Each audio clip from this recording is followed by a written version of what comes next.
My name's Eric, I'm 34, and I've always been the quiet one in the family. The one who shows up early, stays late to clean up, remembers birthdays, and keeps the peace. I'm not dramatic. I don't yell. I don't throw fits. I just do what needs to be done. That's probably why it took me so long to realize how thoroughly I was being taken for granted by my own parents. Growing up, I thought we were a pretty typical middle-class family. We lived in a cozy brick house on a quiet street in Ohio, 3 bedrooms, 1.5 bathrooms, a decent yard, and a little maple tree I planted when I was 10 that still stands taller than the roof. That house meant the world to me. It wasn't a mansion or anything, but every memory I had, snowball fights with my brother Jake, my high school graduation photos on the porch, my late dog Max sunbathing in the backyard, was tied to that home.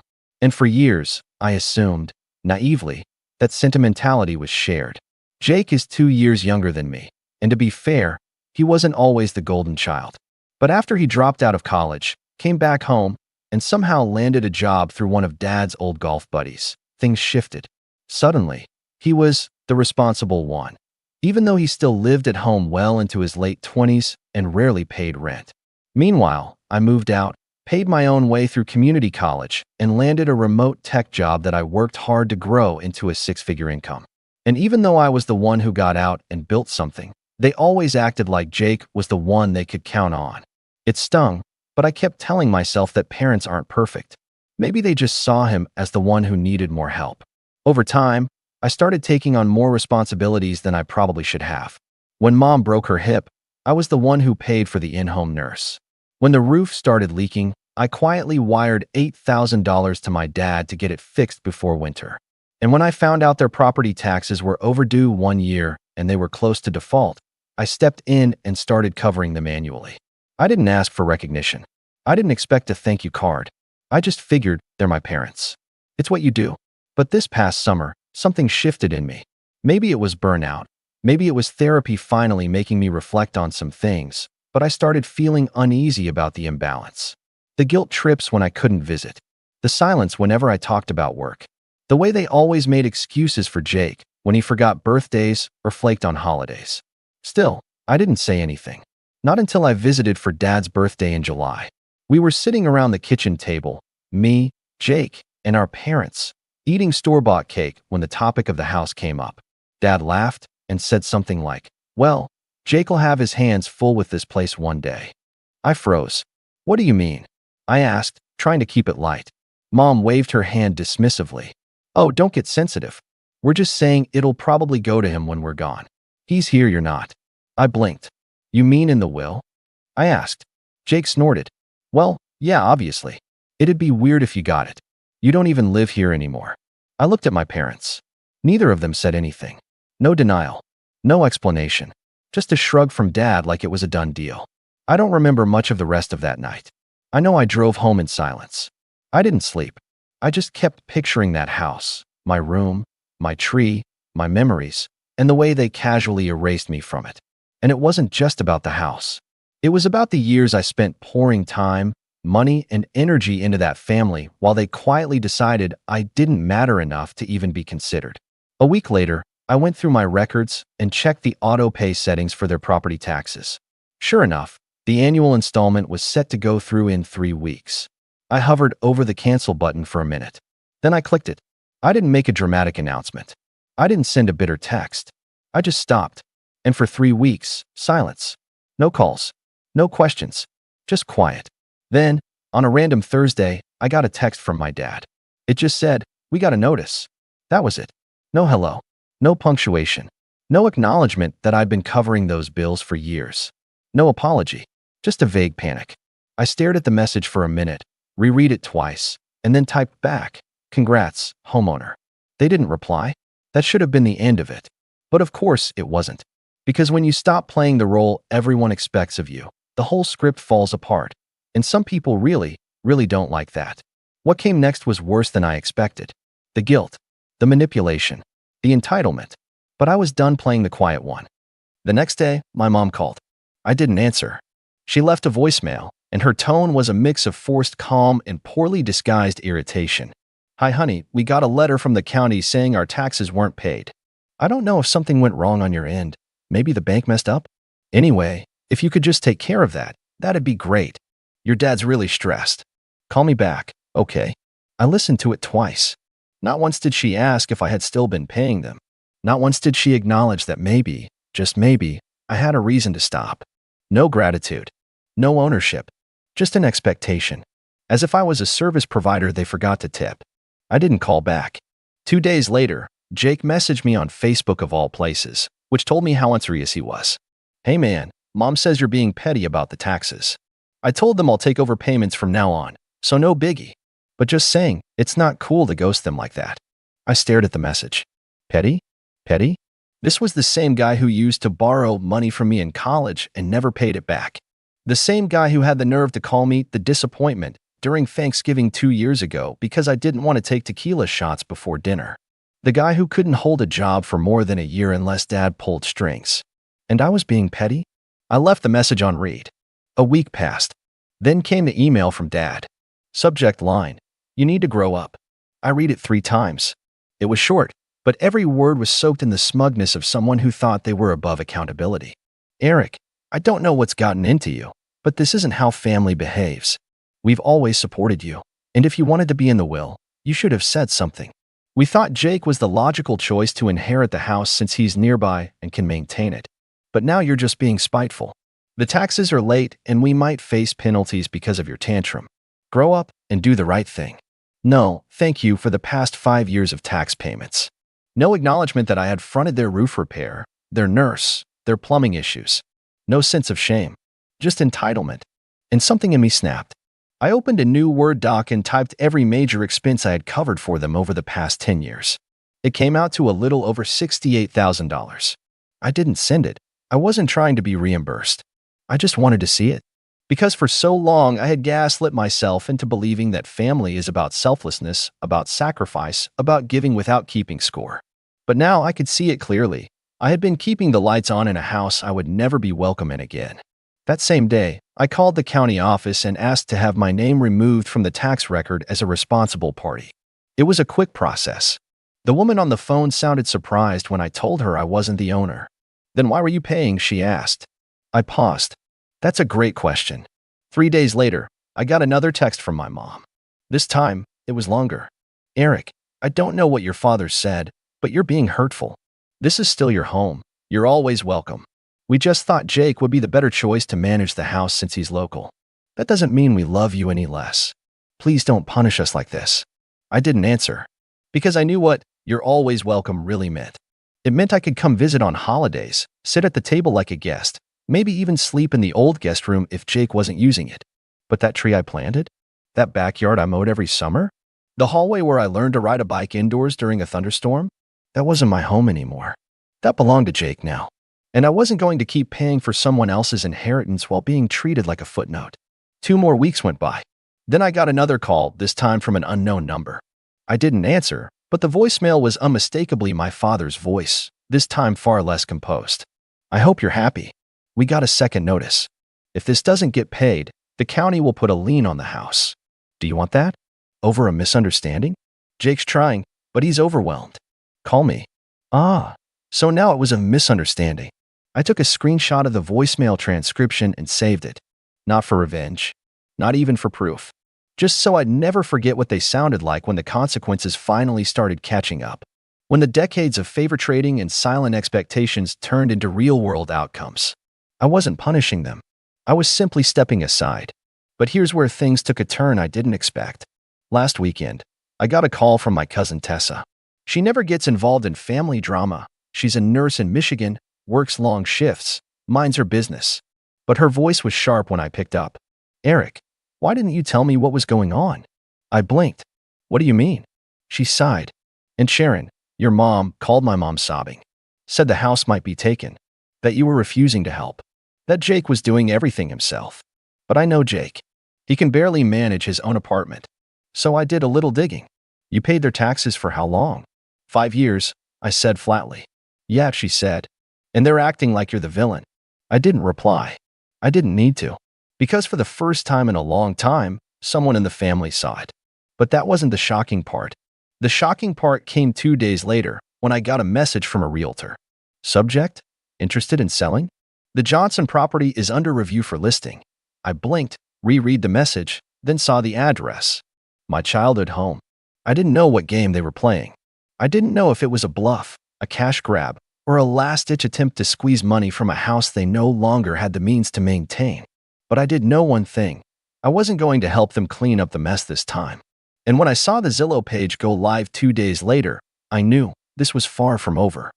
I stared at the Zillow listing like it was a betrayal in 1080p. There it was, 3 beds, 1.5 baths, charming family home in a quiet neighborhood, listed for just under $230,000. There were fresh photos too. Jake must have taken them on his phone. The kitchen had been scrubbed, the garden trimmed, the maple tree cropped at the top of the frame like it was just background noise instead of the only thing I ever planted that survived. But what hit me wasn't just that they were selling it. It was that they didn't tell me. Not a word. Not a call. Not even a vague email. They were trying to erase me completely from the story of that house. And they almost got away with it, until the realtor made the mistake of thinking I was still on the property record. I called the realtor back. I kept it polite. Hi. Yes, I got your message about the Johnson property. Just curious, who authorized the sale? There was a pause. It's being sold by the legal owner, Mr. Jake Johnson. We were under the impression he inherited it. Inherited? I asked. From whom? Both parents are still alive. Silence again.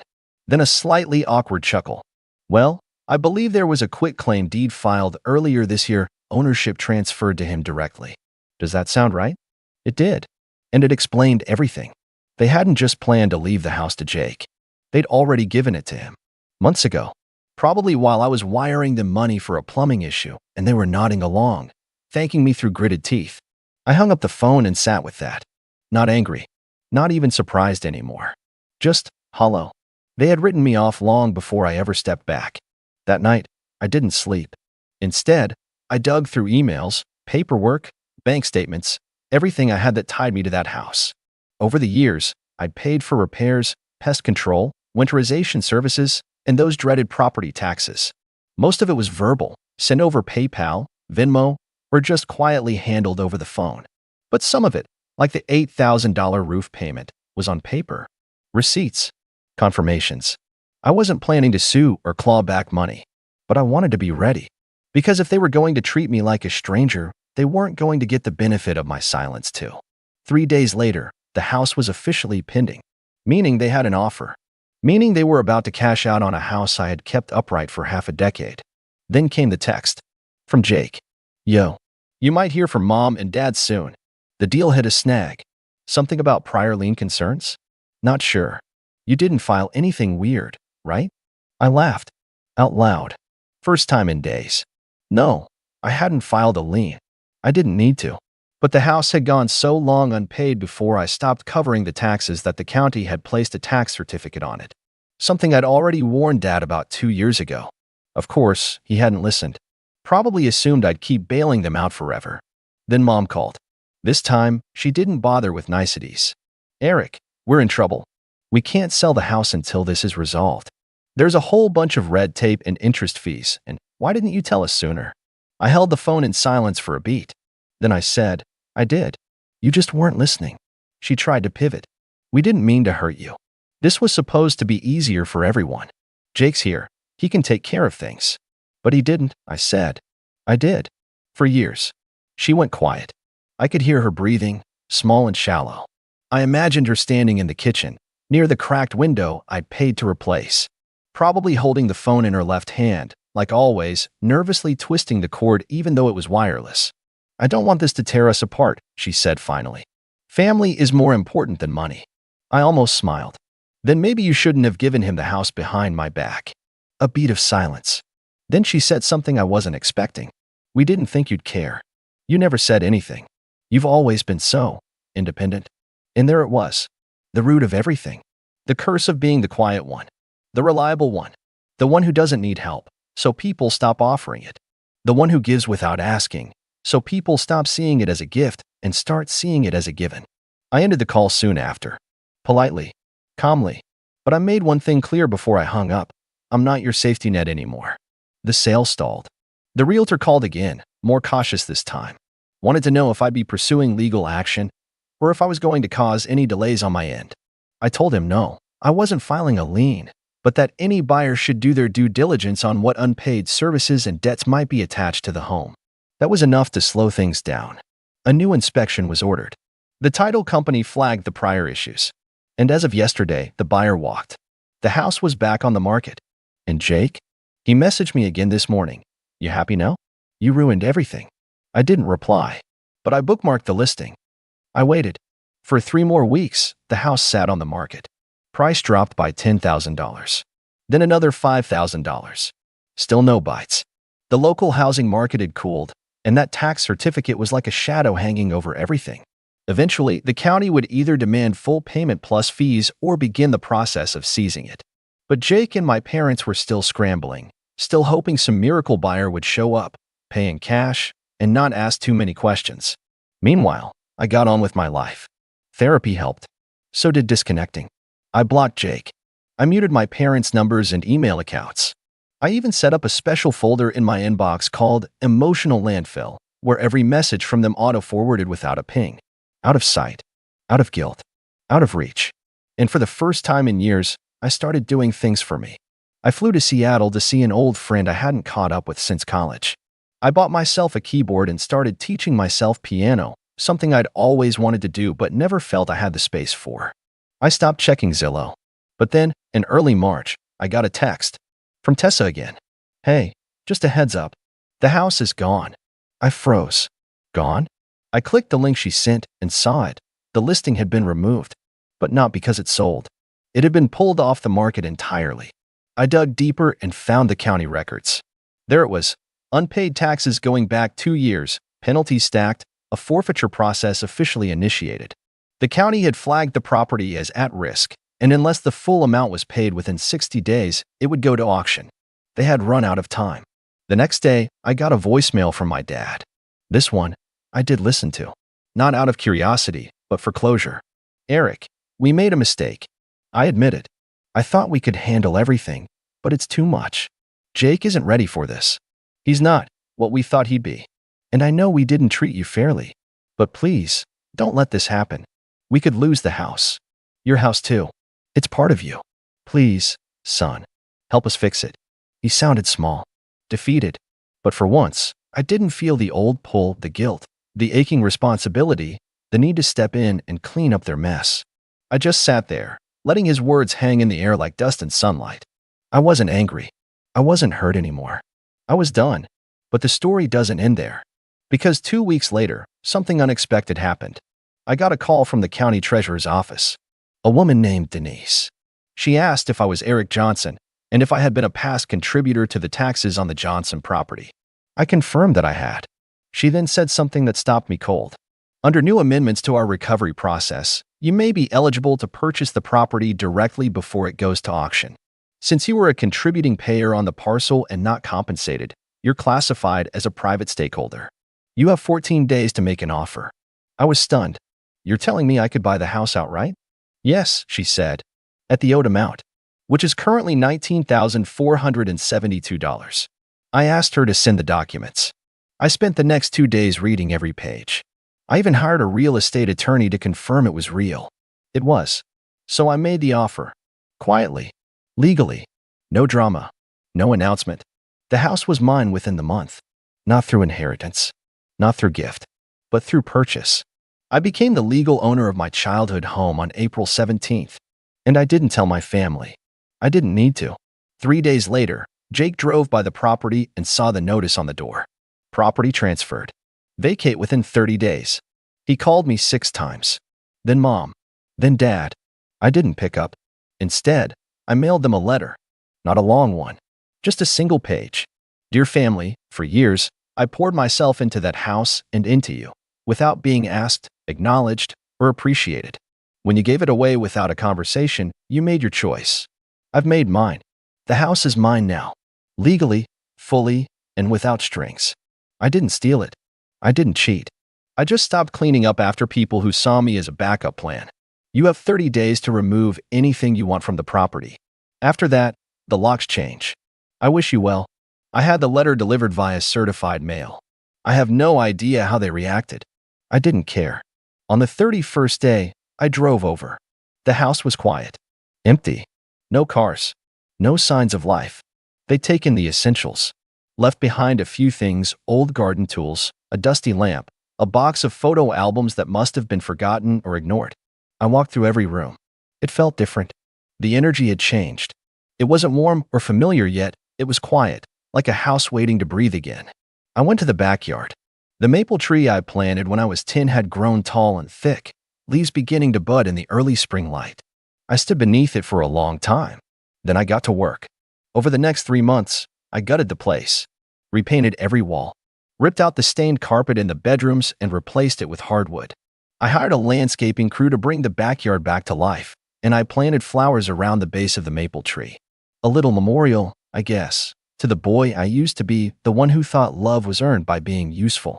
And when it was done, I didn't throw a housewarming party. I didn't post pictures on Facebook. I just sat on the front porch one Saturday morning with a cup of coffee, listening to birds and feeling the kind of peace that only comes when you know you've finally put something behind you. A month later, I got an envelope in the mail. No return address, but the handwriting was my mother's. Inside was a photograph. It was of me, age 10, dirt on my jeans. A tiny maple sapling in front of me, barely up to my knees. I was smiling, proud, hopeful. There was a note on the back. I didn't know how to say sorry. I still don't. But I remember this day. And I hope, one day, you'll remember it too. I didn't cry. I just tucked the photo into the drawer by the front door. Somewhere I'd see it, but not every day. A reminder that some roots grow deep, even in rocky soil. I haven't spoken to my parents or Jake since, but I live in that house now. And it finally feels like home. My name is Emily, and I'm 28 years old. I've always been the kind of person who tries to do right by my family, even when it comes at my own expense. Maybe it's because I was raised to believe that family sticks together no matter what. Or maybe it's because, deep down, I thought if I kept helping them, they'd eventually appreciate me. Spoiler alert, they didn't. For the past few years, I've been letting my younger cousin, Lisa, live in my house rent-free. Lisa is 23. And if I had to describe her in one word, it would be entitled. She's the type of person who treats generosity like an expectation rather than a kindness. If you give her something once, she'll assume she deserves it forever. At first, I didn't think much of it. Lisa had just finished college and didn't have a job lined up. She told me she just needed a few months to get on her feet. And, well, I had a spare room, so why not? I wasn't struggling financially, and I figured I could help her out. That's what family does, right? But a few months turned into a year, then another. Lisa made no real effort to find a steady job. She worked part-time here and there, mostly for spending money, but she never contributed a single cent toward rent, utilities, or even groceries. And the worst part? She never even acted grateful. No, thank you. No offers to help around the house. Nothing. If I so much as asked her to do the dishes, she'd groan and roll her eyes like I was being unreasonable. At first, I let it slide. I told myself she was just immature, that she'd grow out of it. But then the little things started adding up. Like the time I came home after a 10-hour shift to find her sitting on the couch, surrounded by takeout containers from my favorite restaurant, food I had been saving for myself. When I asked her about it, she just shrugged. I thought you wouldn't mind, she said. Or the time she borrowed my car without asking and returned it with an empty gas tank, only to get annoyed when I told her she had to fill it up next time. Geez, it's not like you're broke or anything, she huffed. And don't even get me started on how she treated my house like a free Airbnb. She'd invite her friends over without telling me, and I'd wake up to strangers lounging in my living room. Once, I found one of her friends rummaging through my fridge at 2 a.m. like he was the one paying for groceries. I should have put my foot down sooner. I know that now. But the thing is, my family wasn't exactly on my side. Any time I so much as hinted that Lisa should start paying for something, my aunt, her mom, would call me up with the usual guilt trip. Oh, sweetie, she's still so young. You know how hard it is to get started these days. You have a good job, don't you? What's a little kindness? And if I push back? Lisa looks up to you, Emily. If you kick her out, she'll feel so abandoned. Even my mom, who's usually pretty reasonable, would say things like, just be patient with her, Em. You know how she is. She doesn't mean to take advantage of you. But she did mean to. I realized that the night I got the video.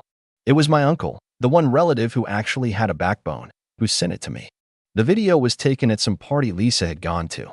In it, She was sitting with a group of her friends, laughing. And what she said made my stomach twist. Emily? Oh my God, she's so dumb. Lisa was giggling. She's been letting me live there for years for free. I don't pay for anything. She's too much of a pushover to ever kick me out. Like, she actually thinks I'm gonna move out one day. Why would I? I've got it made. Her friends laughed along with her. One of them said, damn, I need to find myself an Emily. Lisa grinned. Good luck. People like her are rare. I don't remember much after that. Just that awful, sinking feeling in my stomach. The realization that she never planned to move out, that she saw my kindness as stupidity, that she had always seen me as nothing more than a free ride. I wanted to scream. I wanted to call her out right then and there, to tell her to pack her things and get out of my house. But I didn't. Instead, I played it cool. I pretended I hadn't seen the video. I went about my days as if nothing had changed. Because if Lisa thought I was too much of a pushover to ever kick her out, she was about to learn just how wrong she was. For the next few weeks, I played the role of the same old, clueless Emily. The one Lisa thought was too naive, too much of a pushover to ever do anything about her freeloading. I still smiled when I saw her. I still bought groceries. I still let her use my Wi-Fi, my electricity, my house, just like always. But beneath the surface, I was carefully putting my plan together. See, Lisa thought I wouldn't do anything because I never had before. But what she didn't realize was that I'd spent years putting up with her entitled nonsense, years letting my family guilt trip me into keeping her around. And after watching that video, after hearing her laugh about how stupid I wasn't feeling so kind anymore. The first step was making sure everything was legally in place. I owned my home outright, which meant there was no lease, no contract, nothing binding Lisa to the house. But I wasn't about to give her any wiggle room to turn this into some dramatic eviction battle. So, I did my research, looked up tenant laws in my state. Turns out, even freeloaders who don't pay rent can sometimes claim squatters' rights if they've lived somewhere long enough. I wasn't about to let that happen. So I called a lawyer, just to be safe, and drafted a formal written notice that she had 30 days to move out. Then, I started making small changes. First, the Wi-Fi. Lisa was glued to her phone more than anything else. She lived online, constantly scrolling through social media, streaming movies, FaceTiming her friends. So one quiet morning, I changed the Wi-Fi password. About an hour later, Lisa stomped into the kitchen, phone in hand. Hey, is the Wi-Fi down or something? I glanced up from my coffee. Oh, no, I just changed the password. She blinked. Okay, can you give it to me? I smiled. Sure. The new password is rentmoney123. Lisa frowned. What? You know, I said, tilting my head. Since you don't pay rent, I figured it'd be a good reminder. Her face twisted in annoyance. That's not funny. I shrugged. I thought it was. She rolled her eyes and stomped back to her room. A few minutes later, I heard her slamming doors, probably trying to reset the router. It didn't work. I had changed the admin settings, too. The second step was the groceries. For years, Lisa had treated my fridge like an all-you-can-eat buffet. She never asked, never contributed, just ate whatever she wanted and left the mess for me to clean up. So, I stopped buying extra food. I started labeling things clearly. Emily's lunch. Emily's snacks. Emily's groceries, do not touch. Every time I went shopping, I only bought what I needed. Nothing extra, nothing to share. It didn't take long for Lisa to notice. Did you forget to buy food? She asked one evening, standing in front of the nearly empty fridge. I looked up from my book. Nope. I got everything I needed. She scoffed. Well, what about me? I raised an eyebrow. You have a job, don't you? Yeah, but then you can buy your own groceries, I said simply, turning the page. Her mouth opened and closed like a fish. Wow. Okay. Petty much. Petty. I repeated, laughing. Lisa, I've been feeding you for years for free. I just figured, since you're an adult, you'd want to start taking care of yourself. She huffed but didn't argue further. Instead, she started ordering takeout. A lot of takeout.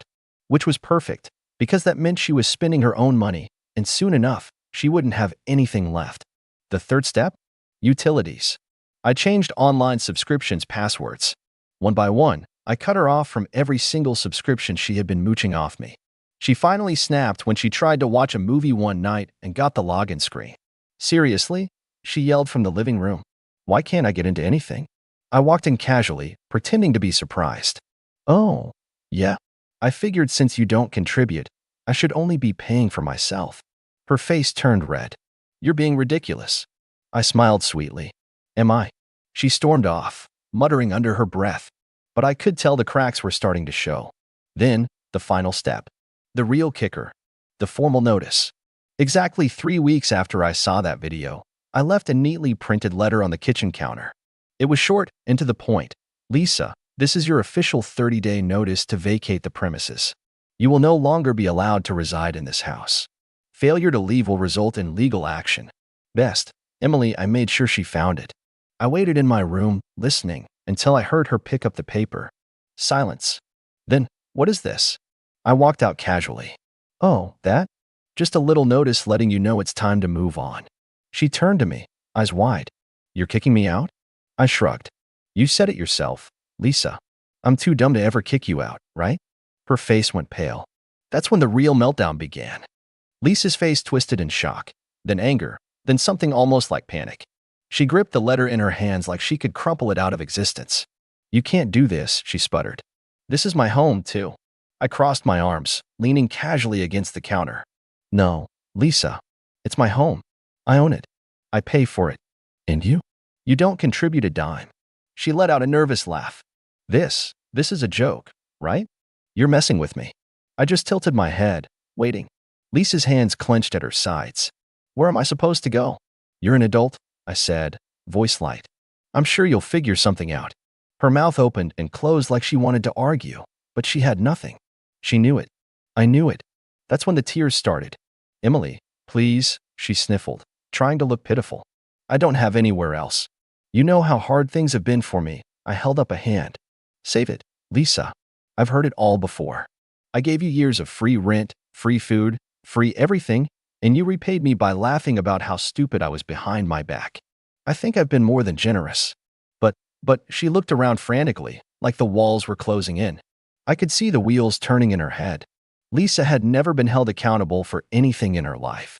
Every time she messed up, someone bailed her out. And if it wasn't me, it was our family. Which is exactly why I wasn't surprised when she played her next card. I'm calling Aunt Marie, she snapped, grabbing her phone. Oh, yes. The family intervention move. I didn't even try to stop her. Within 10 minutes, my phone rang. Emily, came Aunt Marie's signature disappointed sigh.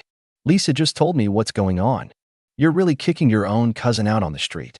I held back a laugh. She has a job, Aunt Marie. She's not going on the street. You know she's struggling. She's struggling because she spends all her money on takeout and online shopping, I said. She's not struggling enough to cut back on Starbucks, but she's struggling too much to pay rent? Funny how that works. She's family, Aunt Marie said, like that was some kind of magical argument that made everything okay. I let out a breath. So, you'll take her in, then? Silence. Aunt Marie. Well, I can't do that, she stammered. You know how small our place is, and right? So she's my responsibility, but not yours. That's not what I said. That's exactly what you said. I cut in. You don't actually care about Lisa having a place to stay. You just don't want to deal with her yourself. More silence. Then she huffed. Your mother would be ashamed of you, Emily. Ah, there it was. A cheap, low-blow guilt trip, because she had nothing else left. I sighed. Goodbye, Aunt Marie. And I hung up. Lisa stared at me, eyes wide. You hung up on her? Yep. You can't just do that. I can.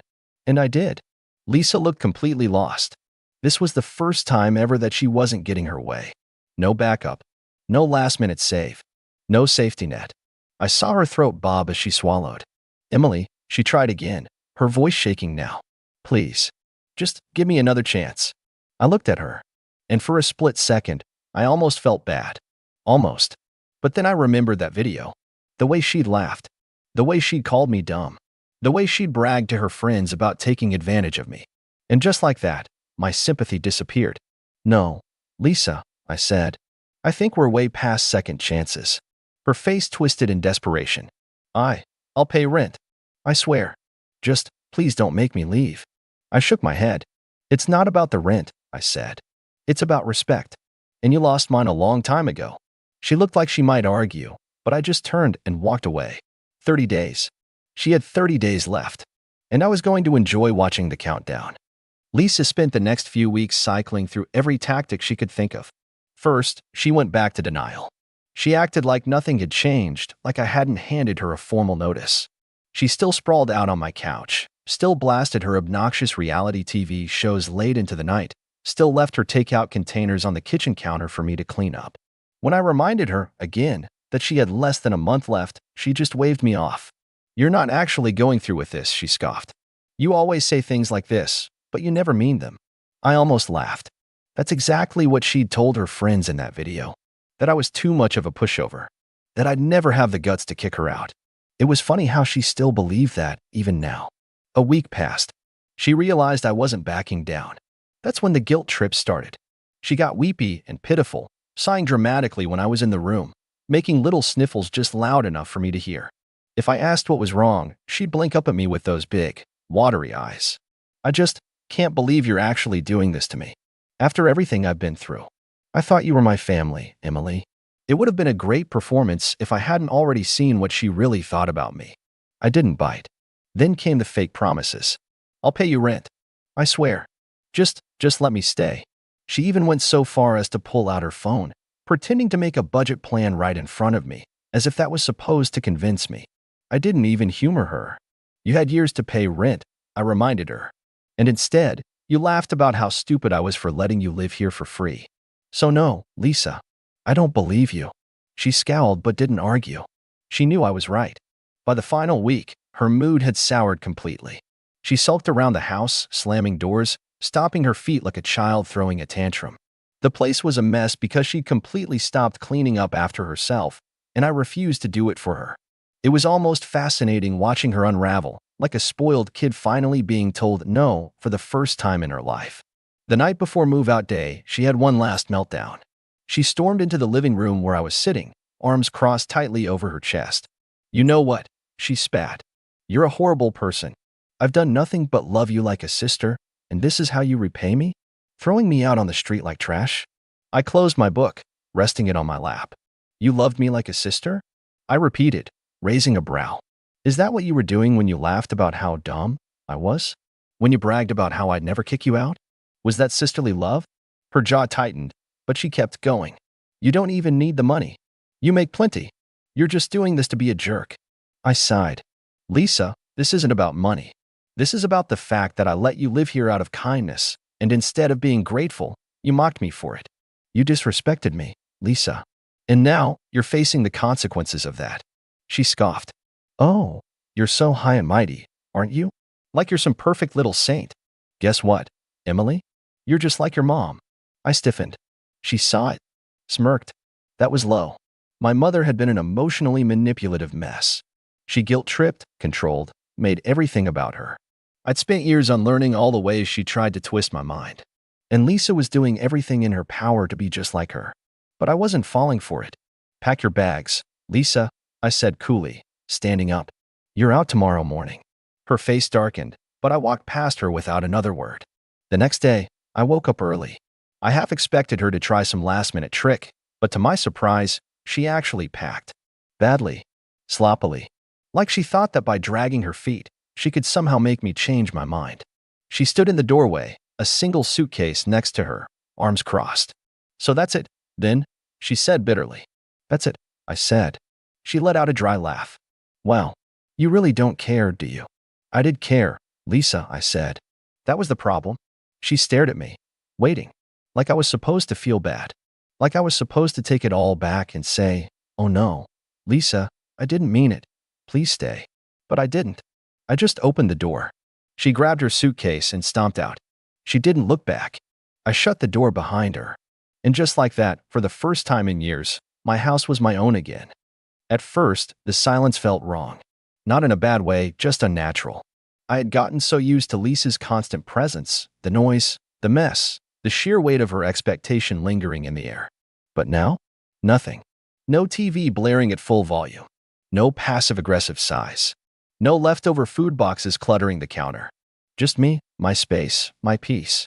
I took a deep breath. It was over. Or so I thought. The first sign of trouble came that evening. My phone buzzed with a message from my aunt, Lisa's mother. Aunt Marie texted, "Emily, what have you done to Lisa? She just showed up here in tears. I rolled my eyes. Of course, she went crying to her mom. I debated ignoring it, but then I figured I might as well get ahead of whatever sob story Lisa was spinning. I replied, I told her to move out. She had plenty of notice. You know that. Aunt Marie responded, you put her out on the street? Like a heartless stranger? I texted, she's at your house, isn't she? Sounds like she's not on the street after all. I saw the typing bubble pop up, then disappear, then pop up again. Aunt Marie responded, she's family, Emily. You don't turn your back on family. I texted, funny, I don't remember Lisa worrying about family when she was laughing about how stupid I was for helping her. She left me on read. I figured that was the end of it. But oh no. The real storm came the next day. I woke up to a group chat blowing up, one that included my aunt, a few cousins, and, for some reason, Lisa herself. Aunt Marie texted, Emily, I cannot believe how selfish you've been. Cousin Jenna texted, kicking out your own family in this economy? Cold-hearted. Lisa texted, guess I know where I stand now. Thanks for making me feel like garbage, Emily. Hope you're happy. I sighed. I wasn't about to let them rewrite the narrative. I replied, Lisa lived in my house rent-free for years. She never paid a dime, never even tried to, and instead of being grateful, she made fun of me behind my back. I gave her a month's notice. She's living with Aunt Marie right now, so let's not pretend she's out in the cold. If anyone else feels like she deserves free housing, you're welcome to take her in. Silence. Then, one by one, the chat went quiet. A few cousins who hadn't even commented left the group entirely. And Lisa? Well, she didn't say a word. Later that night, I got a text from my cousin Jenna, the only one who hadn't thrown a fit. Jenna texted, honestly, I don't blame you. Lisa's been freeloading off everyone for years. You just had the guts to actually do something about it. That was the first moment I really felt it. The weight off my shoulders. The relief of knowing I had set a boundary and actually kept it. And Lisa? She tried to play the victim for a while, but the pity ran out fast. Turns out, people are a lot less sympathetic when they realize you weren't kicked out onto the streets, but instead got told, very fairly, that you had to start acting like an adult. I haven't heard from her in months now. I wish I could say I was surprised, but honestly, it just proves what I already knew. She never actually cared about me, only what I could do for her. And as much as that stings, I don't regret my decision. Not for a second. So, Reddit, what do you think? Was I too harsh? Or was it time for Lisa to face reality? Let me know. I'm Marcus, 34, and for the last few years, I've been what you'd call the family ATM, except I didn't come with an off switch. It started small. A little help with my cousin's tuition, gas money for my aunt when her hours got cut, bailing out my younger brother when he bought a used car that broke down a week later. One after another, they needed help, and I gave it, telling myself it was temporary, that I was lucky to be in a position where I could help. And I guess some part of me hoped they'd remember that they'd see me as the dependable one, the good son, the generous nephew, the brother who always picked up the check. I never expected gratitude, not really. But I also didn't expect what happened on that random Tuesday evening. It was about 9:40 p.m. I'd just gotten back from work, my second meeting-heavy day in a row. Exhausted, I tossed my keys into the bowl by the door, set down my takeout, and collapsed onto the couch. That's when my phone buzzed. A message in the family group chat. Normally, it was full of memes, prayers, birthday wishes, and my mom's weekly don't forget family dinner reminders. I opened it absent-mindedly, expecting the usual nonsense. Instead, I saw a video clip. It was from my Uncle Gary, the one who always wore gold chains and called himself a businessman, even though nobody could ever quite figure out what business he was in. The video looked like it was taken at my cousin Lily's birthday cookout last weekend, the one I had to miss because of a work trip. They'd said they understood. I tapped the video. The audio was a little fuzzy at first, but it didn't take long to make out the voices. My brother Kyle's voice cut through clearly. Freeloader? Please, Marcus is just our wallet. That was followed by laughter, actual laughter, from around the table. My aunt chortled, if he ever stops paying for stuff, we'll have to start working overtime. Imagine that. Someone else, maybe my cousin James, said something like, hey, toast to Marcus, may his direct deposits never fail. And they clinked glasses. They clinked to me like I was some joke. My Uncle Gary, who recorded it, chuckled and added, man doesn't even come around, but he's always good for a payment. That's real dedication. Freeloading in reverse. The video ended with everyone laughing again. I stared at my phone for a long time. Rewound it. Watched it again. Not because I couldn't believe it. Part of me always knew they talked like that when I wasn't around, but because of what I saw on the screen. My mom, smiling, not saying a word in my defense, just sipping her wine and letting them joke. They didn't realize I was in the chat. The video hadn't been sent to me directly, it was just posted there, for everyone. Maybe Gary thought he trimmed it to only go to certain people. Maybe he assumed I wouldn't check it. But it was there. No mistaking it. And I said, nothing. Not that night. Not the next day. Not when Kyle texted me asking if I could cover his car note again. Just for this month. Promise I'll get back on my feet next check. Not when Aunt Teresa messaged saying she was short on rent and hoped I'd come through like always. Not even when Mom called just to catch up and casually asked if I'd mind putting Lily's summer camp deposit on my card like last year. I was polite, cordial, distant, and then I started quietly making changes. The rent payments I'd been sending to my aunt's landlord every month stopped. The auto pay for Kyle's car loan canceled. The joint credit card that James used for emergencies and which somehow always ended up maxed froze it. Called the bank. Told them I'd lost the card and didn't want a replacement. No announcements. No warnings. No arguments. Just silence. Within the week, the call started. Aunt Teresa was first. Hey, baby, rent's due today, and the payment didn't go through. Did you maybe forget? Can you check it? I told her I'd look into it. Never did. Then Kyle. Dude, my car payment bounced, and now I'm late. They're gonna charge me fees. What's going on? Oh, I said. That's weird. Maybe you should call them and figure it out. By Friday, I was getting texts from James that started with, bro, and quickly escalated to, what is wrong with you? I didn't respond. Saturday morning, my mom called. Marcus, she said, a little too sweetly, I'm hearing you're not helping out this week. Are you okay? Is everything all right? I said I was fine, just reevaluating some things. There was a pause. Then she said, well, you know the family counts on you. We don't all have your privileges. Ah, there it was. Privileges, she said. As if I hadn't busted my back working my way up through a tech startup that nearly went under twice before I landed my current role.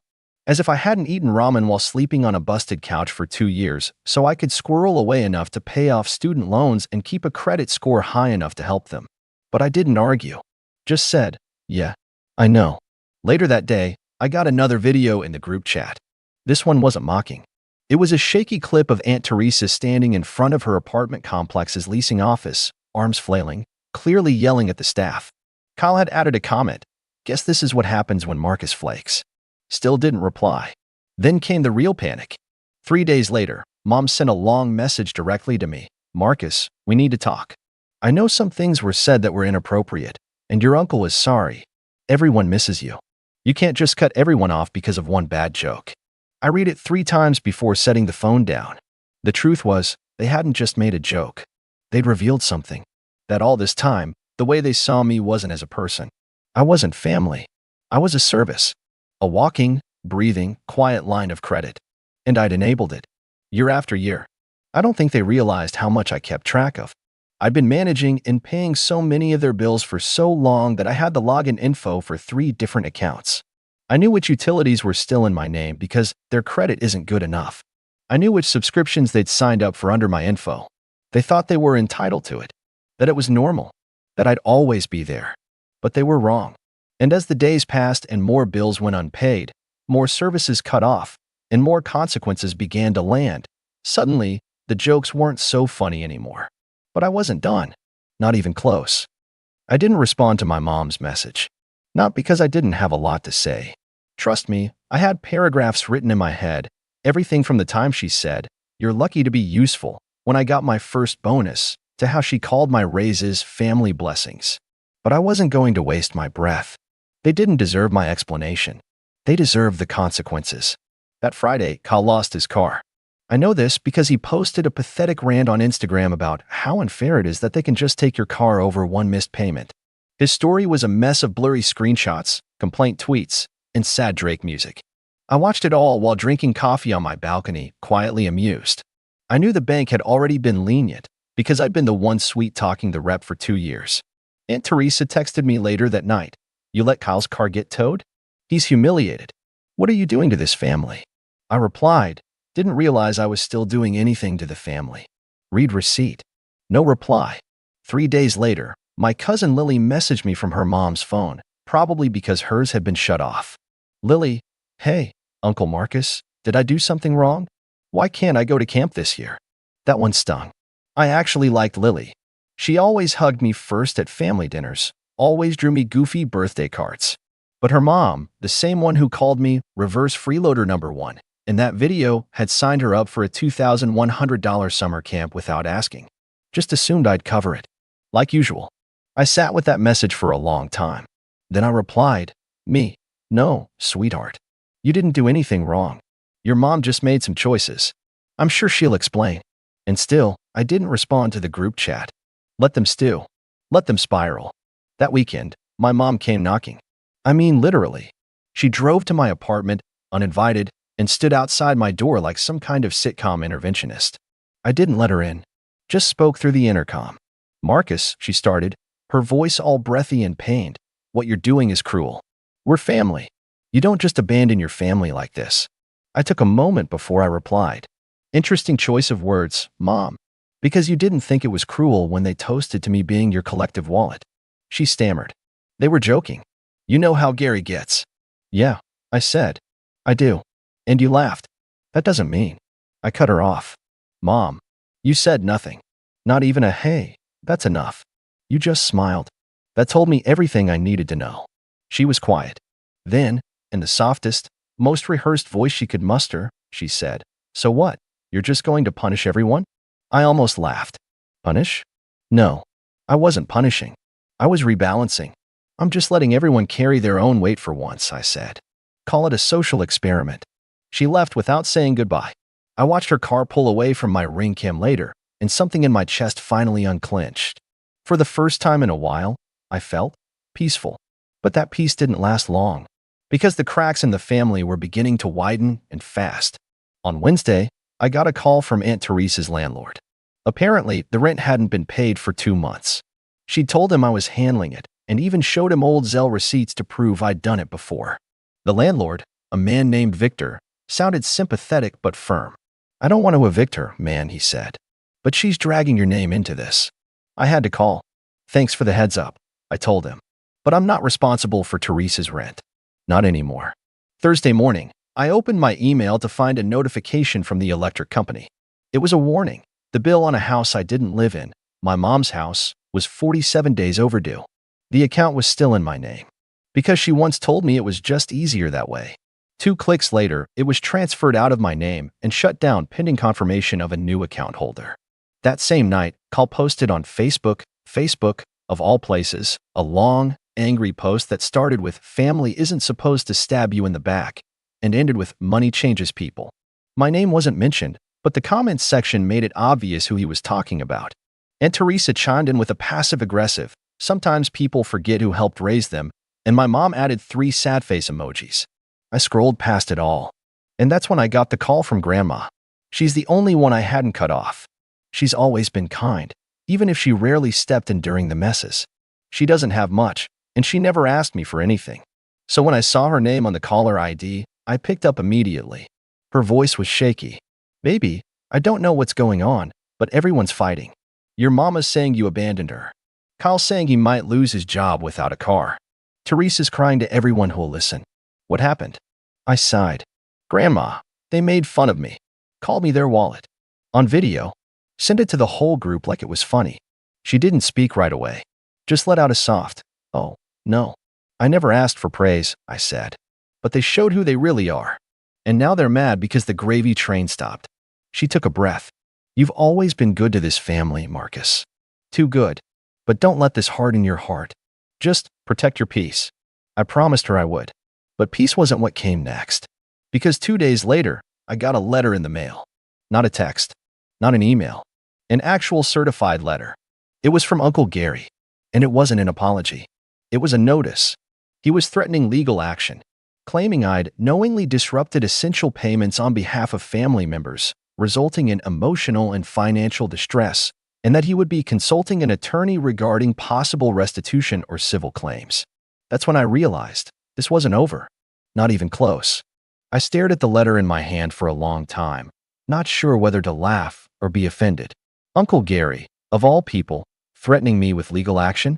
The same man who once tried to claim a tax write-off for a consulting business that was really just him buying and reselling fake watches out of his garage. The man who didn't even have a working printer and once used his neighbor's Wi-Fi for 3 straight months until they changed the password. I read every word of his letter. It was printed on cheap, unlined paper, like the kind kids use for arts and crafts, and riddled with bolded phrases like legal consequences and breach of familial obligations. No signature from a real lawyer. No firm name. Just his own signature at the bottom in unnecessarily large cursive, like he thought that alone would make it legally binding. Still, I scanned the letter, took a photo of it, and called my own lawyer, an actual one I've used for years, mostly for contracts and finance-related stuff. His name's Ben. We met back when I did some tech consulting work for a startup he represented, and since then, he's handled everything from apartment lease reviews to trademark filings for a side business I've been quietly working on. I emailed him the photo of the letter with the subject line, "Uncle Gary thinks he's Saul Goodman." Ben called me 5 minutes later, laughing so hard he was wheezing. Sorry, he said restitution. He managed to choke out. "Marcus, this isn't a legal letter. This is an angry Facebook post in Times New Roman." "Yeah, that was my read too," I said, sipping coffee while watching the family group chat blow up in silence. "But if he's dumb enough to try something for real, I want to be ready." Ben reassured me. "Let him try. If he files anything, I'll have it laughed out of court before the ink dries. Just document everything, which I'm guessing, knowing you already have." I smiled. "I've got bank statements, Zelle receipts, email threads, call logs. I even have a spreadsheet tracking every payment I made for them since 2019, color-coded, with footnotes." Ben let out a low whistle. "Remind me never to cross you." After I hung up, I did exactly what he said. I backed up every document. I exported PDFs of every payment I'd made on behalf of family members, rent, cars, utilities, groceries, even a few Amazon Prime memberships that I was apparently still paying for. I took screenshots of texts and messages where they asked me for help, especially the ones where they flat out admitted they couldn't manage without me. All of it, stored in a neatly labeled folder on both a local hard drive and a cloud server, just in case. Meanwhile, the family drama was escalating, publicly. Kyle's girlfriend, Amanda, who had been quiet through most of this, suddenly posted a TikTok titled, "POV, your BF's family cuts him off, and now you can't even DoorDash Chick-fil-A." It was meant to be funny, I guess. But then came a second video where she tearfully talked about how Kyle was abandoned by the brother who promised to always be there. She claimed I was acting like a corporate overlord and accused me of weaponizing money to manipulate people. The comments weren't kind to her. One person wrote, "Wait, your man can't afford chicken nuggets without his brother? Sounds like a you problem." Another said, "Girl, this ain't oppression. It's adulthood." But that didn't stop the wave. More TikToks followed. A Twitter thread. Even a Reddit post under r/family drama that was very clearly Aunt Teresa ranting under a throwaway account. The tone was unmistakable. My nephew cut off his struggling family after we made one innocent joke. Now we're facing eviction. Is there any legal recourse? And beneath it, hundreds of comments dragging her to filth. You made fun of the guy supporting you financially and are surprised he stopped. Actions have consequences. Maybe don't bite the hand that pays your rent. It was almost entertaining. Almost. But part of me felt numb. Because deep down, I knew something they still didn't. This wasn't just about money. This was about respect. About dignity. And they had none left. Not for me. And apparently not even for themselves. The kicker came the following week. A letter arrived. Not from Gary this time, but from his so-called lawyer. It was printed on letterhead that looked suspiciously homemade. The email address listed was a generic Gmail account, and the return address was Gary's own street. The letter was a masterclass in legal nonsense, emotional damages, familial betrayal, implied fiduciary obligation. I sent it to Ben. His reply? "This is either AI generated or written by a squirrel on Adderall.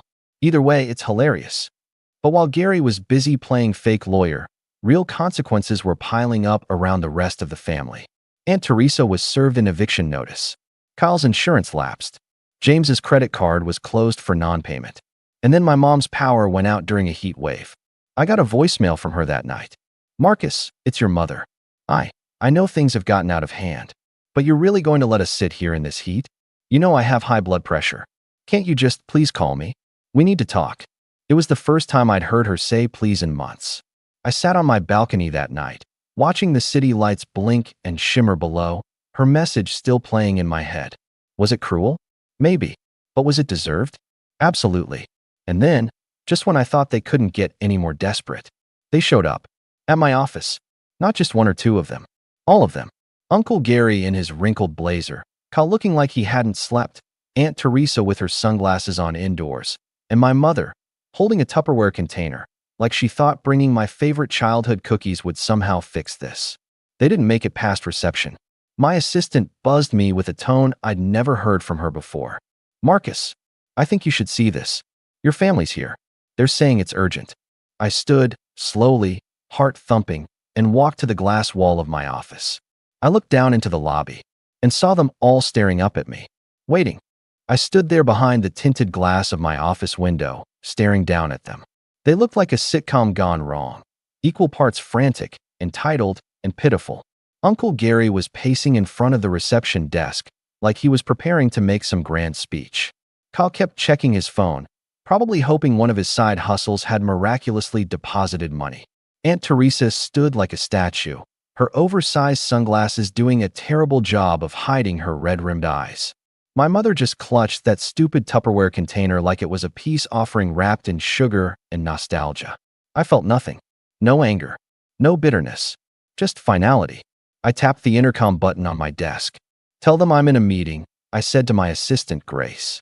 "Then escort them out." There was a pause. Grace's voice came back, low and professional. "You sure, Marcus?" They're being persistent. I stared at the people I once called family, then turned away. "Positive. I've got nothing left to give." Grace handled it like a pro. I heard her calm voice echo faintly through the hall as she told them I wasn't available. Uncle Gary tried to argue. My mom insisted she'd wait. Kyle apparently mumbled something about calling the news. But none of them made it past security. I sat down at my desk, powered off my monitor, and leaned back in my chair. For the first time in years, the weight was gone. The constant pressure. The unspoken expectation that I'd always be the fixer, the provider, the backup plan. It had all evaporated, and I didn't regret a thing. That night, I went home to silence.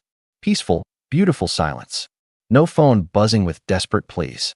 No emails from landlords or collection agencies. No guilt-tripping group chats or fake apologies. Just me, a hot shower, and a glass of wine I actually got to enjoy without interruption. Then, something unexpected happened. Grandma called again. I hesitated for a moment before picking up. "Hey baby," she said softly. "I heard they went to your job." I sighed. "Yeah." Caused a bit of a scene. "I'm sorry, Marcus," she said. "They're falling apart without you. But that's not your fault. That's their fault. They took you for granted for too long." I didn't say anything. "Listen," she continued. "I know you feel done, and maybe you should be.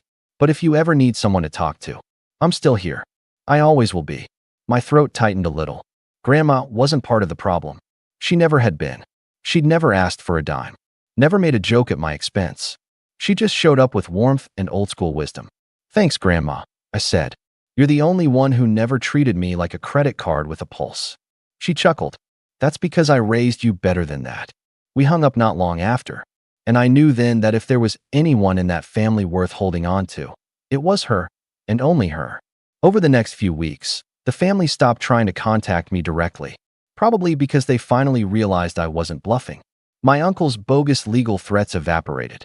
Kyle tried to get a loan, but with no car and no credit history outside of my shadow, he was stuck. Aunt Teresa moved in with a friend temporarily after getting evicted. James took to social media less and less, probably because no one cared anymore. And Mom, she sent one last text. It said, "You've made your point. I hope you're happy." I didn't reply, because here's the thing about making a point. It's not about making yourself happy. It's about finally saying, enough, and meaning it. I wasn't happy to watch them crumble. I wasn't giddy watching their lights get shut off or seeing their petty TikToks vanish into the void. But I also didn't feel guilty, because I didn't do this to them. They did it to themselves. They built their comfort on my exhaustion, took my success and twisted it into obligation, turned my love into leverage. And when I finally decided to protect myself, they called it betrayal. But what they called betrayal, I called healing. I poured my time into things that made me feel alive again. I reconnected with friends I hadn't seen in ages because I was always too busy helping family. I picked up photography again. I took a solo trip to Seattle. For the first time in years, my money was my money. My calendar was my calendar. My peace was uninterrupted. And then, months later, something unexpected happened. I was in a cafe downtown, working on my laptop, when a woman tapped me on the shoulder. She looked vaguely familiar, brown eyes, long curls, a polite smile with a hint of nerves. "Marcus?" she asked. I blinked. "Yeah. I'm Amanda," she said. "Kyle's ex." "Ex?" I sat up straighter. She laughed, embarrassed. "Don't worry, I'm not here to argue. I just wanted to thank you." That threw me. "Thank me? For what?" She shrugged, looking sheepish. "For walking away. For drawing the line.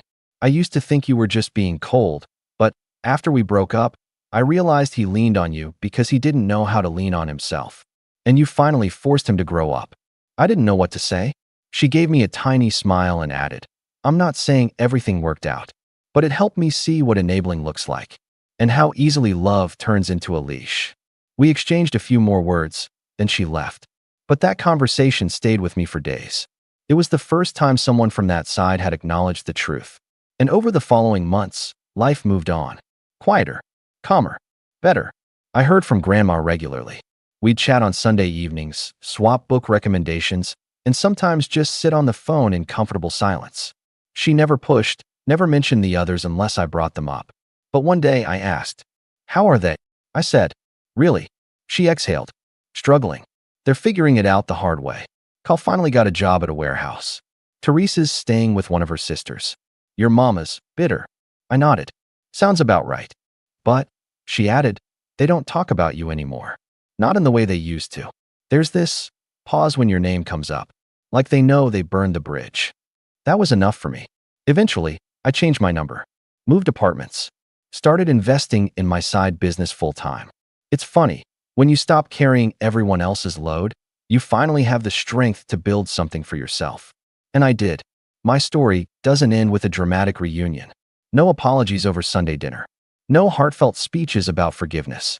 Just clarity, boundaries, and peace. Sometimes, the best revenge is walking away and never turning back.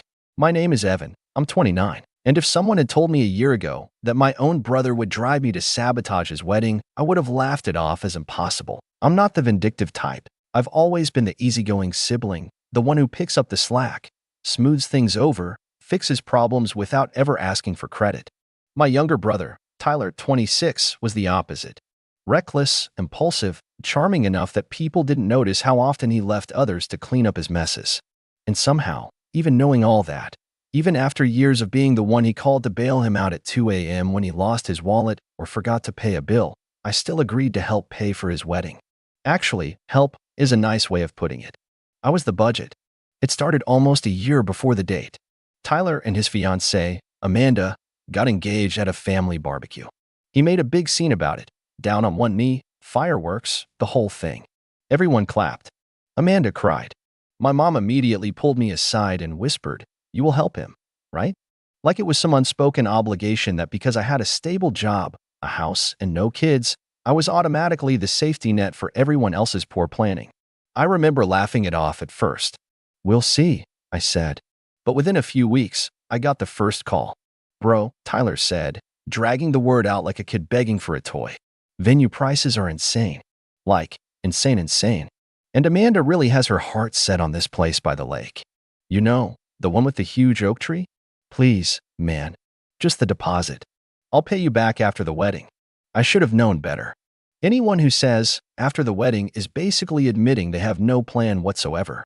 But against my better judgment, I agreed. I wired him the deposit, a few $1,000s, and tried to put it out of my mind. Except it didn't stop there. Next came the photographer, then the caterer, then the DJ.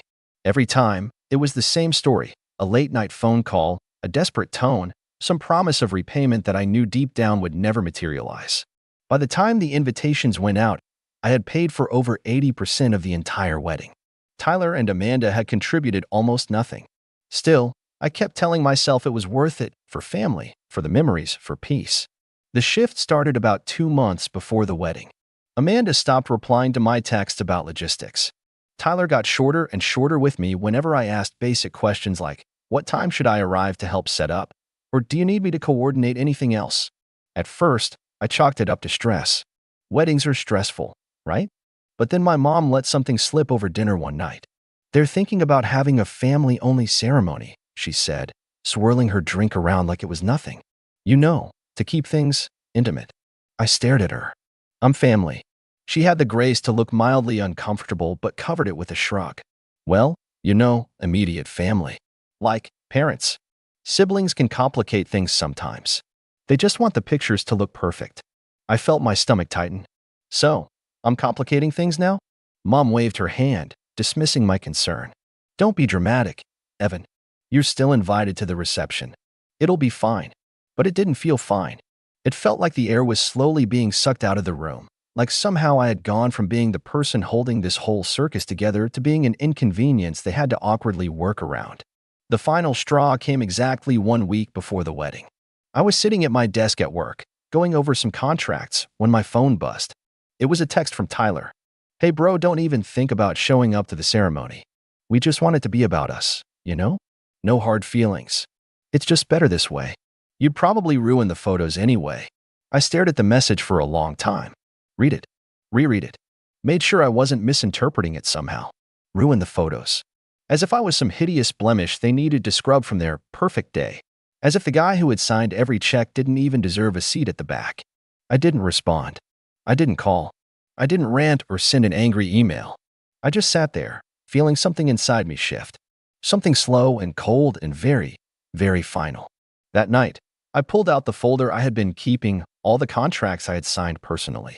See, because Tyler's credit was trash and Amanda's wasn't much better, most of the vendors insisted on my name being on the paperwork. My bank account had funded the venue, the catering, the photographer, the DJ, even the rental chairs and tablecloths.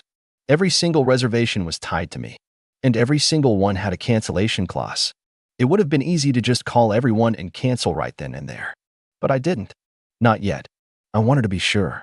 So I spent the next couple of days gathering everything, checking the deadlines, confirming the cancellation windows, making sure I could pull the plug without it costing me more than what I had already shelled out. I was methodical, detached, like I was organizing a file, not plotting the slow, brutal collapse of someone's wedding. Meanwhile, the family group chat blew up with last-minute excitement. Photos of Amanda getting her nails done. Memes about wedding jitters. Tyler sending pictures of the lakefront venue, gushing about how it was finally happening and how he couldn't wait to see everyone there. I watched it all in silence, like an outsider peering into a life he wasn't welcome in anymore. Then, 3 days before the wedding, my mom called. She sounded tense. Hey, honey, she said, her voice overly bright. So, Amanda's parents were asking, you're still good for the final payments, right? The venue needs the rest cleared before Saturday. Oh, and the photographer said he needed his balance too. You got that covered. I blinked. They're still expecting me to pay? Well, of course. You said you would help. I didn't argue. I didn't get defensive. I just said, got it, Mom, and hung up. That night, sitting at my kitchen table under the dim glow of the overhead light, I made the calls. One by one, I canceled everything. The venue? Canceled. Deposit non-refundable, but the remaining balance wiped. Catering? Canceled. Photographer? Canceled. DJ? Canceled. Every single thing they had bragged about, planned around, and posted about gone. And because all the contracts were in my name, there was absolutely nothing they could do to stop it. I sat back when it was done, feeling oddly calm. Not giddy, not vengeful. Just finished. Like closing the last page of a book you realized you should have stopped reading chapters ago. The next day, I stayed quiet. Watched as the group chat filled with chatter about the rehearsal dinner, about seating charts, about how Amanda wanted a grand entrance through the double doors of the hall I had just unbooked. I waited, and then, just before noon, the calls started coming in. First, it was Amanda's mom, frantic. Then Tyler, blowing up my phone with a dozen missed calls in under an hour. I didn't answer. I just watched the screen light up again and again as the carefully built illusion of their perfect day unraveled. I let the voicemails pile up all afternoon. I didn't even bother to listen to them. I could imagine what they said. Panic. Rage. Probably some desperate pleas mixed with a few choice insults. It was almost surreal how quickly the tide turned. Yesterday, I was the unwanted burden who would ruin the photos. Today, I was the invisible linchpin holding their entire fantasy together, and without me, it was all slipping through their fingers. By the time evening hit, the group chat had turned into a battlefield. Amanda's sister, Casey, posted first. "Does anyone know why the venue isn't answering? Mom's freaking out." Then Tyler, "Evan, did you mess with the venue? Answer your phone." A few seconds later, Amanda chimed in. "This isn't funny. Call me." I almost laughed. Not because it was funny, it wasn't. It was sad, really. Sad how little they thought of me, how disposable I must have seemed to them, until they needed me. Until the walls started crumbling. I hadn't even touched the second part of my plan yet. The contracts were only the beginning. The final payment for the venue, the one my mom had so cheerfully reminded me about, wasn't due until the morning of the rehearsal dinner. And in the paperwork for the catering, the photographer, and the DJ, I had negotiated a special little clause. Final confirmation must be made by the paying client, me, 48 hours before the event. No confirmation, no service. It was perfect. I didn't need to scream or make a scene. I just needed to wait. Quietly, patiently, letting the clock run out. By noon the next day, the day of the rehearsal dinner, I knew the fallout was starting to hit for real.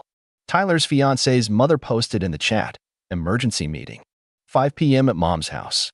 Everyone needs to be there." The word emergency was the part that really made it sink in. They were scrambling, desperate, and I had the incredible luxury of doing absolutely nothing. That afternoon, my phone finally buzzed with a direct message from Tyler. Not a call this time. A text. "Bro, look, I'm sorry.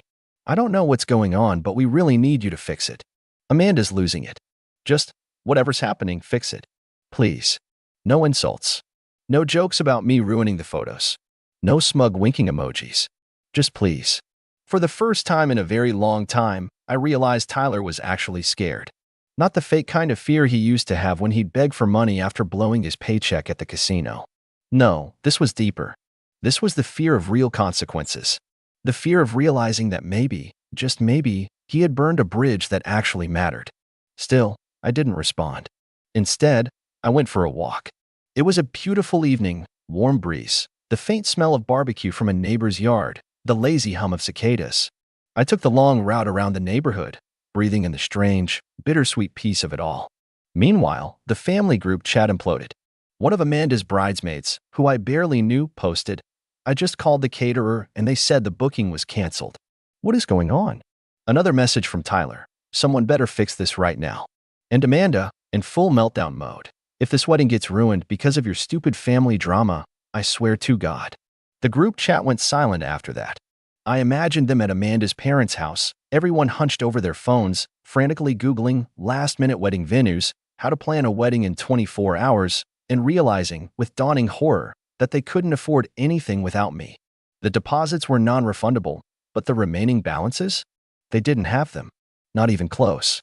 Tyler's job barely covered rent on their tiny apartment. Amanda had quit her receptionist job months ago to focus on wedding planning. Both sets of parents had assumed, quietly, smugly, that I would keep covering any last-minute emergencies. They had built their entire fairy tale wedding on the assumption that my kindness was endless. That no matter how badly they treated me, no matter how many insults they muttered behind my back, I would always be there. Always loyal. Always invisible. Not this time. At 5 p.m. sharp, my mom tried calling me. I let it ring. Then my dad. Then my aunt. Then, surprisingly, Amanda's mother. Each time, I watched the screen light up and go dark. Light up. Go dark. I didn't even bother muting it. Their desperation was almost peaceful in a way. Like background noise, fading further and further into the distance. Around 6 p.m., my doorbell rang. For a moment, I considered ignoring it. But curiosity got the better of me. I opened the door to find Tyler standing there. He looked terrible. His hair was a mess. His tie was loose and crooked around his neck like he'd put it on in a hurry and given up halfway through. There were deep shadows under his eyes, and he was breathing like he had sprinted all the way across town. "Evan," he started, voice cracking. "Man, please. You gotta help us. Just come back. Fix this. You can still come to the wedding. We'll take new photos. Whatever you want. Just please, don't let this happen." He looked so small standing there. Not the cocky younger brother who had laughed and joked about how he was finally getting the perfect day he deserved. Just a scared, desperate guy who realized, far too late, that burning bridges comes with a cost. I leaned against the doorframe, arms crossed. Calm. Detached. Why would you want me there? I asked quietly. You said I'd ruin the photos. Tyler flinched like I'd slapped him. I was stressed, man. I didn't mean it. Amanda was freaking out and he trailed off, clearly realizing that blaming Amanda wasn't going to win him any points right now. I messed up. I know I did. For a long moment, we just stood there, him fidgeting nervously, me watching him with the kind of stillness that comes after a storm has passed and you're standing in the wreckage, too exhausted to even be angry. You didn't just mess up, Tyler, I said finally. You made it clear that I wasn't family to you anymore. Not really. Not when it counted. His mouth opened and closed, like he wanted to argue but didn't know how. In the end, he just whispered, I'm sorry. Maybe he was. Maybe he wasn't. It didn't really matter anymore. I didn't invite him in. I didn't offer to fix anything. I just gave him a small, almost sad smile. Good luck tomorrow, I said. And then, without another word, I closed the door. Inside, I leaned back against it, heart pounding not with guilt or regret, but with an overwhelming sense of relief. It was over. Or at least, I thought it was. Until the next morning, when I woke up to dozens of missed calls, a flurry of new messages, and a single, desperate email from Amanda herself that said, You ruined everything. But you're not done yet. We'll make sure of that. I sat there for a long time, staring at Amanda's email.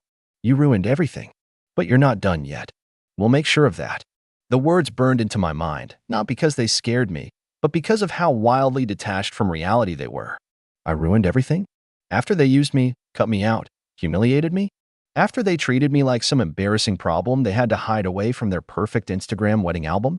The audacity would have been laughable if it didn't leave such a bitter taste in my mouth. I rubbed my temples, feeling the weight of the last few weeks catch up to me. Part of me wanted to delete the email, block them all, move on like none of this had ever happened. But I knew better. I knew Tyler and Amanda. They weren't the accept your consequences and move on kind of people. They were the throw gasoline on the fire and blame you for the smoke kind. Sure enough, within the hour, my phone buzzed again, a text from my mom. Evan, we need to talk. Amanda's family is threatening to sue. This has gone too far. Sue? I actually let out a short, humorless laugh. What exactly were they going to sue me for? Canceling contracts that I had legally signed and legally paid for?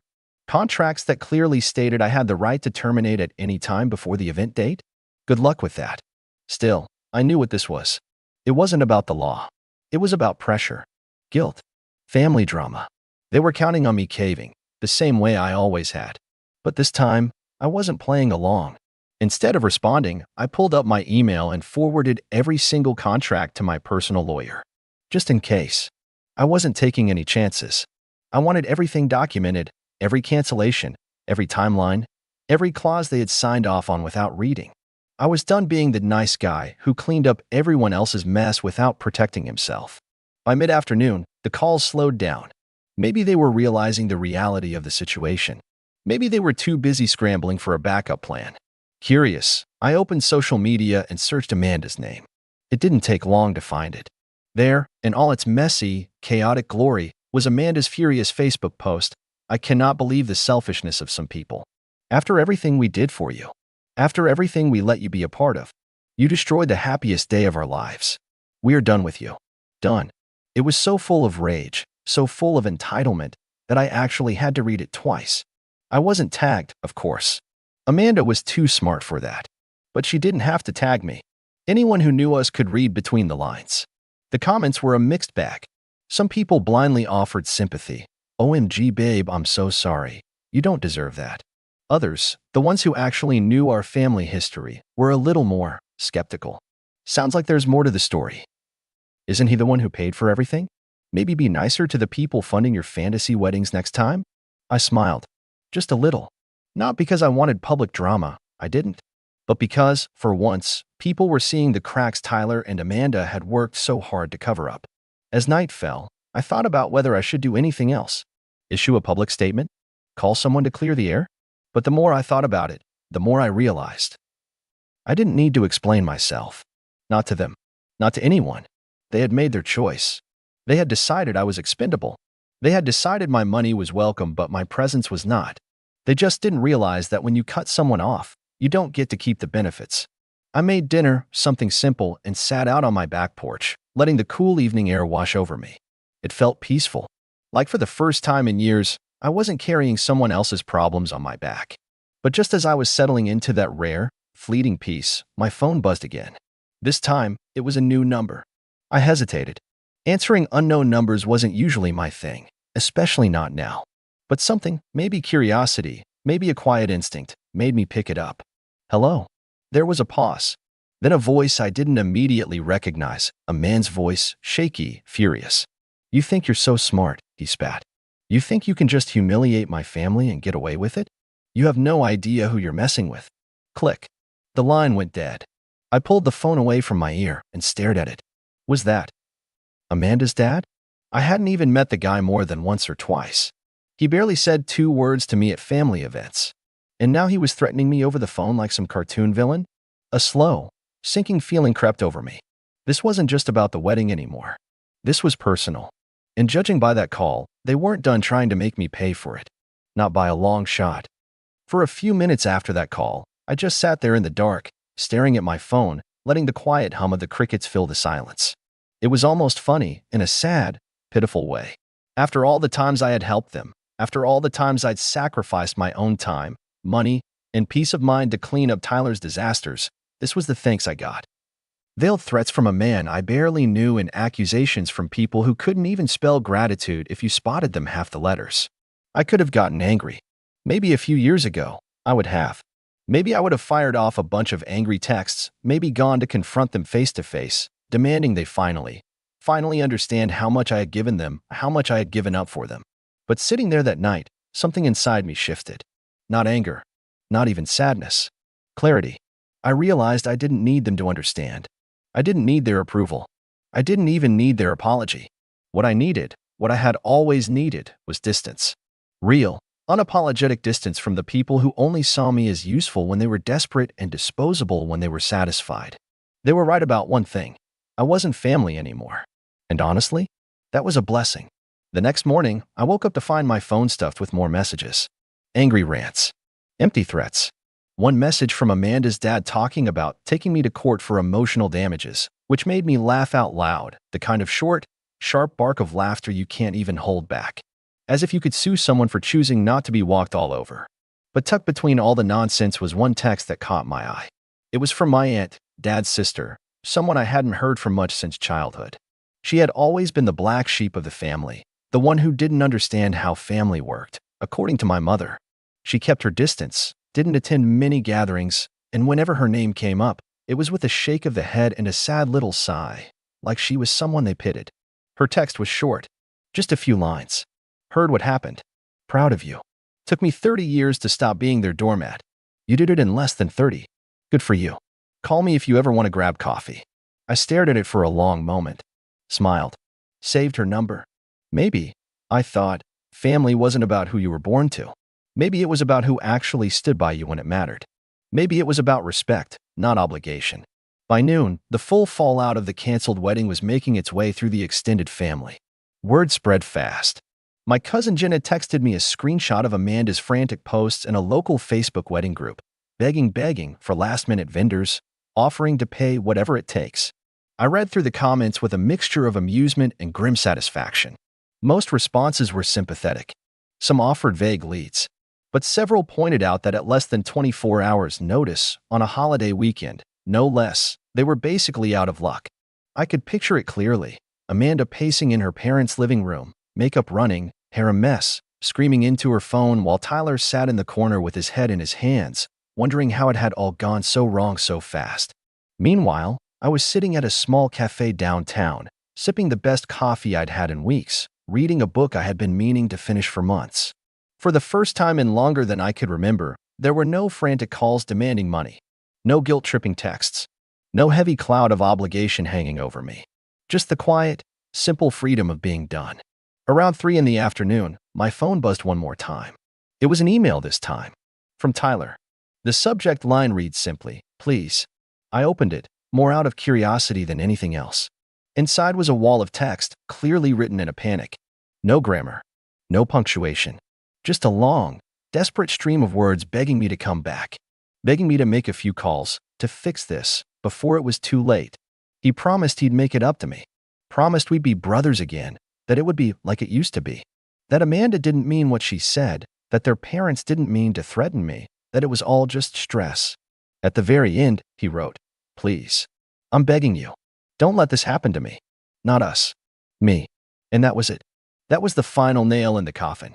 It was never about family. It was never about love or gratitude or respect. It was about what I could do for them, what I could give them.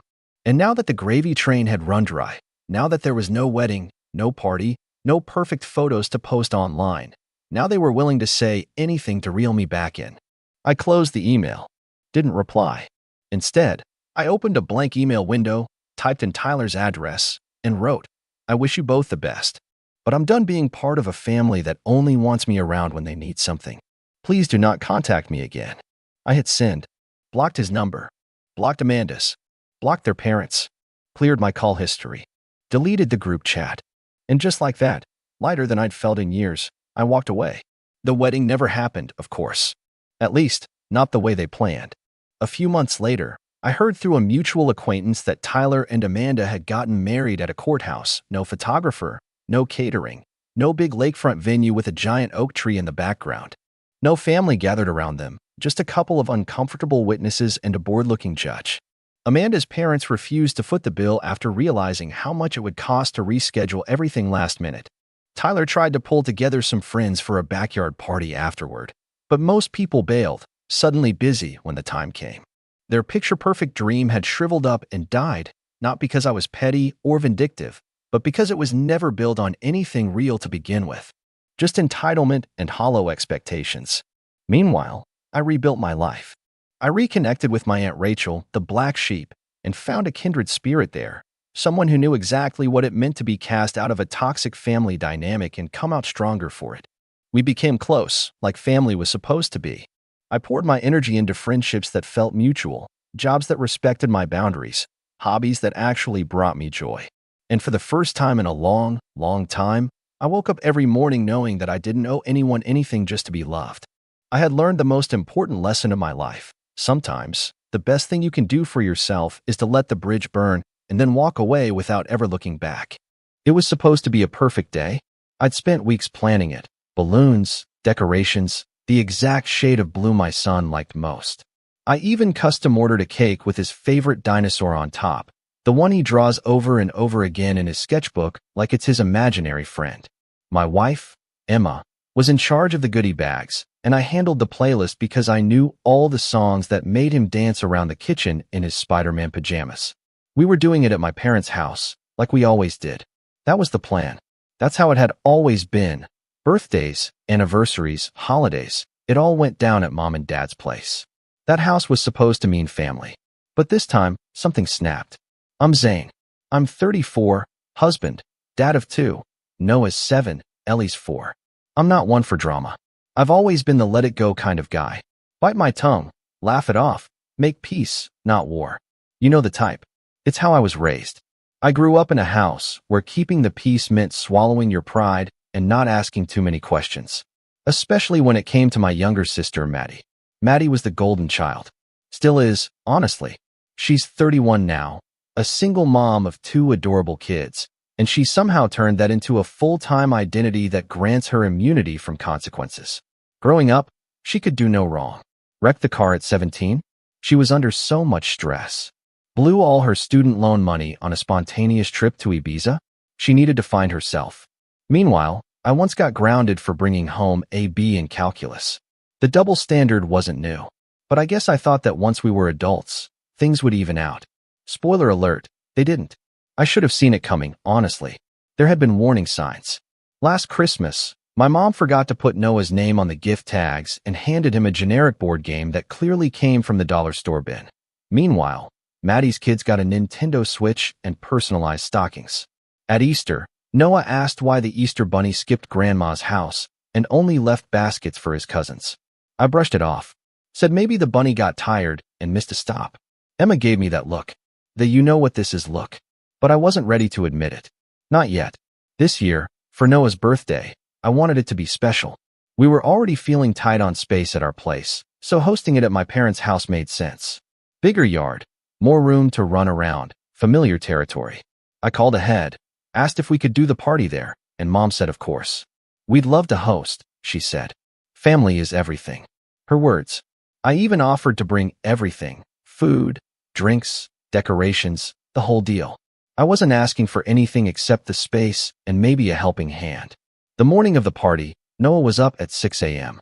He ran into our room and jumped on the bed, grinning from ear to ear. He was already wearing the dinosaur t-shirt we got him, wouldn't take it off since Tuesday. I helped him pack his new toy cars, the ones he wanted to show his cousins. I bet Grandma made pancakes, he said on the way over, practically vibrating in the back seat. My heart ached in the best way.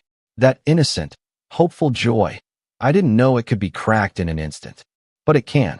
We pulled into the driveway a little early. Emma had the cake on her lap, and Ellie was humming the happy birthday song off key. I remember feeling good. Like, really good. That warm kind of happiness that bubbles up when you see your kid genuinely excited.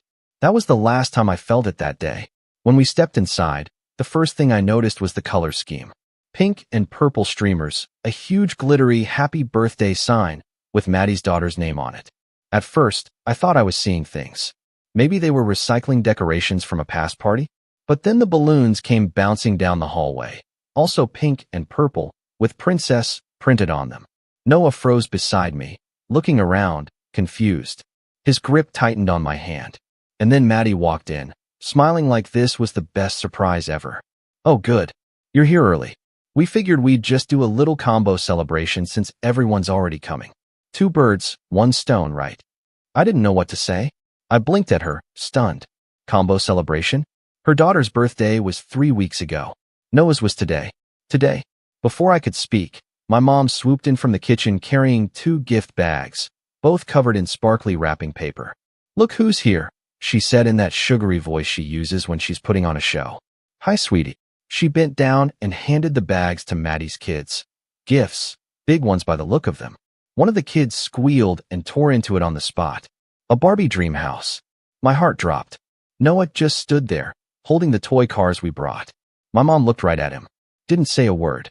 No hug. No happy birthday. Not even a smile. It was like he wasn't even there. Mom, I said, forcing a smile, trying not to cause a scene. Did you forget today's Noah's birthday? She blinked, like I'd asked her if she wanted tea or coffee. Of course not, she said. But Maddie had such a hard week with work and the kids. We thought it'd be nice to let her little ones feel special too. They don't get as much attention lately. You know how it is. I didn't. I really didn't. Because I couldn't wrap my head around how you host a party for one kid and ignore the one whose birthday it actually is. I looked at Emma, who was clutching the cake box like it might shatter. Her mouth was set in a tight line, and I could see the fire behind her eyes. Noah was quiet. Too quiet. He wasn't looking at anyone now, just staring down at his feet like maybe if he stood still enough, he'd disappear. I knelt down next to him and said, Hey, bud. You okay? He nodded, barely. Do I still get to blow out the candles? He whispered. That's when I knew something was really, really wrong. I stood up and looked around the room. No decorations for him. No presents. No candles. No chairs set up for a party. This wasn't a combo celebration. It was Maddie's party. Again, as usual. And my son, on his 7th birthday, was invisible. I tried, really tried, to keep it together. I gave my mom one last chance. Did you get Noah anything? I asked, voice low. Not angry yet. Just sad. Desperate, maybe. She waved her hand like I was being dramatic. We figured we'd do his next time. It's just a birthday. He's a boy. He won't remember this stuff. I felt something crack. Something deep. I looked down at Noah again, and the smile he'd had that morning, the one that made my whole week, was gone. Just gone. Replaced by that hollow look kids get when they're trying not to cry in public. And that was it. That was the moment something inside me shifted. But I didn't yell. Not yet. Instead, I reached for the cake in Emma's hands and said, We won't be staying. My mom blinked. Zane, don't be like that. You're overreacting. Overreacting. I didn't say anything. Just looked around one last time, took in the sight of my sister laughing with her kids, my dad sitting quietly in the corner like always, The presents, the streamers, the total absence of anything for my son. And then I turned and walked out. Cake in one hand, my son's in the other. I didn't say goodbye, but this was just the beginning. We didn't talk much in the car. Emma sat in the passenger seat, holding the cake on her lap like it might explode. Noah stared out the window, his reflection in the glass more expressive than his face. He didn't ask why we left. He didn't say anything about the presents. He just looked out at the streetlights flickering past like they were more interesting than any of us. Ellie, sweet oblivious Ellie, kicked her little legs in the back seat, humming to herself. She didn't get what had just happened. I almost envied her. Almost. We ended up back home before noon. The dinosaur balloons I'd ordered were still tied to the banister. The banner Emma and I hung that morning still said, "Happy 7th, Noah," in giant bubble letters. The table was set with matching plates and napkins, little plastic figurines lined up along the edge like parade watchers. The goodie bags were untouched in the corner. I felt like I had to say something. Like I owed Noah an explanation even if I didn't understand it myself. "I'm sorry, buddy," I said as we walked in. "I know that wasn't what we planned." He just nodded, setting his toy cars down on the floor. "It's okay," he mumbled. "Maybe they just forgot." Emma crouched beside him. "Hey, listen to me." Her voice was soft but firm, the way it gets when she's about to say something important. "They didn't forget. They chose not to. And that's not okay." He looked up at her. "But they love me, right?" That question wrecked me. We tried to salvage the day. I called up 2 of Noah's school friends. Thankfully, their parents were free, and they came over with cupcakes and Nerf guns. We lit the candles on the cake, sang "Happy Birthday," and even played a few rounds of Pin the Tail on the T-Rex. For a while, it worked. His smile crept back slowly, cautiously, like it didn't quite trust the air around it. But that night, after we tucked him in, Emma came into the living room and closed the door behind her. "We're done with them," she said. I didn't argue. Still, a small part of me hoped it was a misunderstanding. Maybe next time would be different. Maybe this was just some bizarre miscommunication. I told myself that. Lied to myself, really. But then the text started. Maddie messaged me the next day. "Maddie, hey, what was that yesterday? Mom's really upset." Me, "You hijacked my son's birthday." Maddie, "No one hijacked anything. We just thought it'd be easier. Don't make a scene. It's not that deep." It wasn't just that deep, it was the depth. It was the final proof that everything we'd been feeling for years wasn't just in our heads. It was real, documented, gaslit, and glossed over. But Mom took it further. She called me the next night. "Zane, I need to talk to you." "Now's not a good time," I said. "It'll only take a minute. I just think you overreacted. Maddie's been going through a lot. She always is, isn't she? And Noah?" I asked. "What's he going through, Mom?" A pause. "He's a child. He'll bounce back. He's not going to remember one birthday." "Funny," I said, "because I do. I still remember my 8th birthday. When you canceled the party because Maddie had the flu and you never rescheduled it. You said the same thing back then. You'll bounce back." She went quiet again. "Zane, don't hold grudges. It's not healthy." I hung up. Over the next few weeks, Emma and I tried to go about our lives. We stayed busy. Work, school runs, dinners, life. But the distance from my parents started to ache like a dull bruise I kept bumping into. And then came the real blow. Noah had his school's fall showcase, some kind of art and science fair hybrid where the kids showed off projects they'd spent weeks on. He made a papier-mâché volcano, and I'm not just saying this because I'm his dad. It was epic. The thing smoked. He worked on it every night with Emma. He even made a little flag with his name and dinosaur doodles to stick in the lava like a conqueror. Each kid was allowed to invite up to 4 guests. He picked Emma, me, and his grandparents. When I saw their names on the form, my stomach dropped. "Are you sure you want to invite them?" I asked. He nodded. "They'll come this time. I want to show them." I didn't have the heart to say no, so we sent the invite. Emma even followed up with a text. "Emma, hey, Noah's showcase is this Friday at 5 p.m. He's really proud of his project. Would mean a lot if you came." "Mom, we'll see. We'll see." That's what she said when I asked if she'd come to my college graduation. She didn't come to that, either. Still, Noah was hopeful. He wore his little button-down shirt and fixed his hair just right. When we got there, he kept looking at the doors, scanning for familiar faces. I stood behind him, pretending not to notice every time his smile slipped a little more. They didn't come. They didn't even text. That night, Noah didn't eat dinner. He just picked at his mac and cheese and asked to go to bed early. When I tucked him in, he said, "Maybe they forgot." "No," I said, kneeling beside him. "They didn't forget. They chose not to come. And that's not your fault." His eyes shimmered. "Do they not like me?" That sentence, that one tiny, gut-wrenching sentence shattered whatever illusions I had left about my parents. I sat there, holding his hand, wondering how I ever let it get to this point. How many times had I excused their behavior? How many birthdays, holidays, visits had I let slide because I didn't want to rock the boat? Emma didn't say, "I told you so." She just sat next to me on the couch after he fell asleep and handed me a glass of wine. We didn't talk. We didn't need to. A few days later, the real betrayal hit. Emma got a call from her friend Lindsay, another mom from school, someone who floats between social circles and always seems to know everything. "Hey, you guys okay?" she asked. Yeah? What?" "I just heard something weird. Maddie's throwing a huge party next weekend. For her daughter. At your in-laws' place." Emma blinked. "Wait, again?" "Yep. Bounce house, cotton candy machine, clown show, the works. Everyone's invited." "Well, not everyone. Your name's not on the list." Emma thanked her and hung up. Then she turned to me. "They're doing it again," she said. I stared at her. "You mean another party?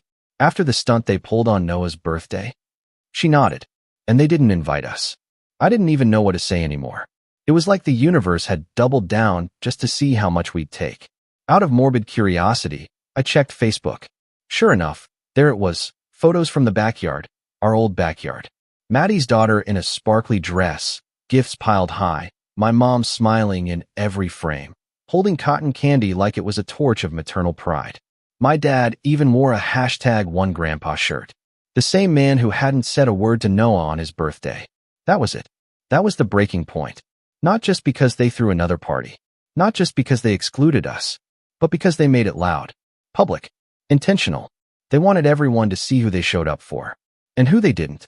I closed the laptop and sat there, staring at the wall. My hands were shaking. Not from anger. Not really. From clarity. Because for the first time in my life, I saw it all clearly. Every quiet slight. Every unspoken dismissal. Every time I'd been told to let it go, while Maddie got the world handed to her in pink wrapping paper and glitter bows. Emma sat next to me. "So what now?" I looked at her. My voice was calm when I said it. "We're done pretending." She nodded. "Good. But I wasn't done yet. Because they didn't just hurt me. They hurt my son. And I was going to make sure they never forgot it. Not ever." I didn't call them right away. For the first time in my life, I let the silence stretch. Not out of spite. Out of self-preservation. See, when you grow up in a house where love feels conditional, where affection is measured by your ability to stay quiet, stay useful, stay low maintenance, you don't learn how to protect yourself. You learn how to perform. You learn how to shrink to fit the mold. You learn how to smile through disappointment so the room stays calm. But eventually, something cracks. And when it does, the silence isn't a punishment. It's a boundary. That week after Maddie's second birthday blowout, I felt hollow, like someone had scooped something out of my chest and left me walking around with a hole no one could see. I stopped opening texts. I didn't answer calls. I muted the group chat my mom used to send memes and passive-aggressive reminders about family dinners. Instead, I threw myself into work. I'm a freelance web designer, not glamorous, not always stable, but I'd built a decent client list over the years. The kind of job where no one cares what your mom thinks of you as long as you meet deadlines and don't crash the server. At night, I'd sit with Noah while he colored. He didn't talk about grandma anymore, or the party, or the volcano, but every once in a while, I'd catch him glancing toward the front door, like he was expecting someone to show up and explain everything. Like maybe the silence would eventually come with an apology. It didn't. Not from them. But something strange happened in that silence. Something subtle. Something good. We started talking more, Emma and me, I mean. Real talks. Not just about school lunches or bills or who was on daycare pickup that week. Deeper stuff. About boundaries. About family. About what kind of parents we wanted to be. One night, I told her about something I hadn't thought about in years. When I was 13, I said, "Mom forgot to pick me up from soccer practice." It was raining. Everyone else left, and I waited outside for almost 2 hours. Emma frowned. "Didn't you call her?" I didn't have a phone back then, and the coach left before I could ask to use his. She finally pulled up like it was nothing. Said Maddie needed help with a school project. Emma reached for my hand. You never told me that. Because back then, it didn't feel unusual. It just felt normal. And that was the hardest part.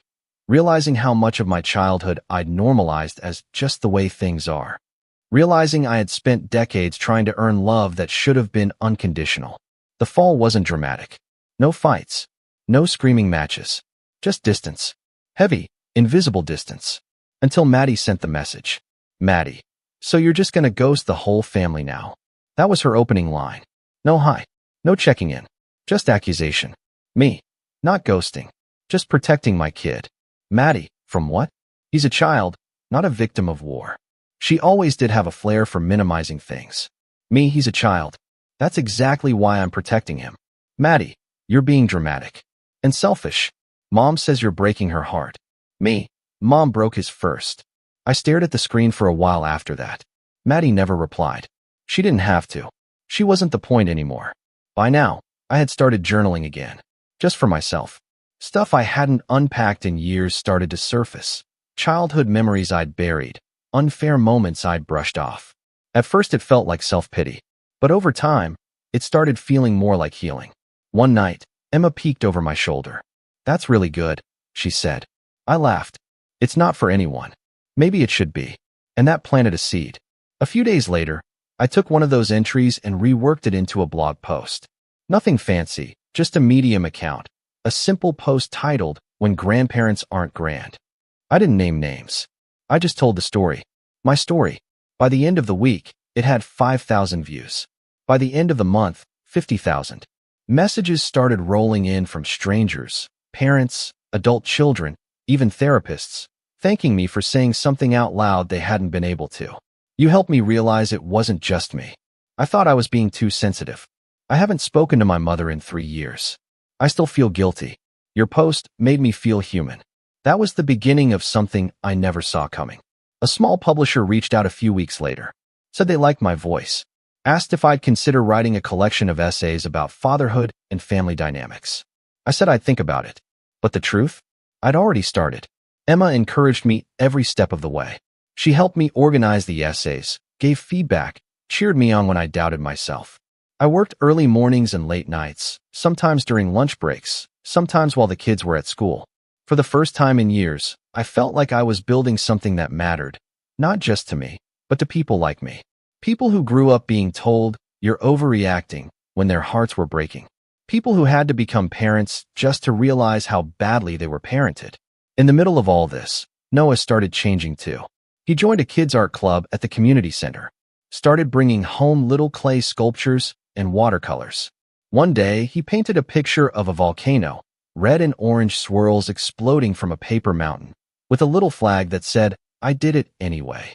I hung it on the fridge. One Saturday, he asked if we could bake cookies. Sure, I said. What kind? Not for us, he said. For the neighbors. That's when I realized. He wasn't just healing. He was thriving. We were. By the time the new school year rolled around, he'd been selected as class ambassador. Ellie started preschool and immediately became queen of the snack table. Emma took a chance on a side business she'd been dreaming about, an Etsy shop selling handmade kids' party supplies. Balloons, banners, themed kits. She called it Bright Spots, because that's what we were learning to look for and create.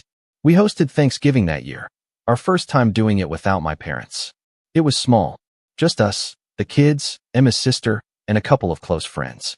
But the food was warm, the music was loud, and the laughter was real. Noah helped make the mashed potatoes and announced to the table that he was officially a chef now. At one point during dessert, Emma leaned over and whispered, "Look at us." I looked, and for the first time in a long time, I didn't feel like something was missing. A few days later, I got a letter in the mail. Not an email, a letter. From my mom. It was written on that thick, floral stationery she only used for condolences or church thank you notes. It was short, 3 paragraphs.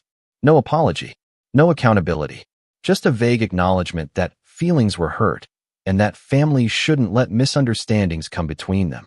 She ended it with, "We'd love to see the kids before Christmas. Let's put the past behind us." I read it twice.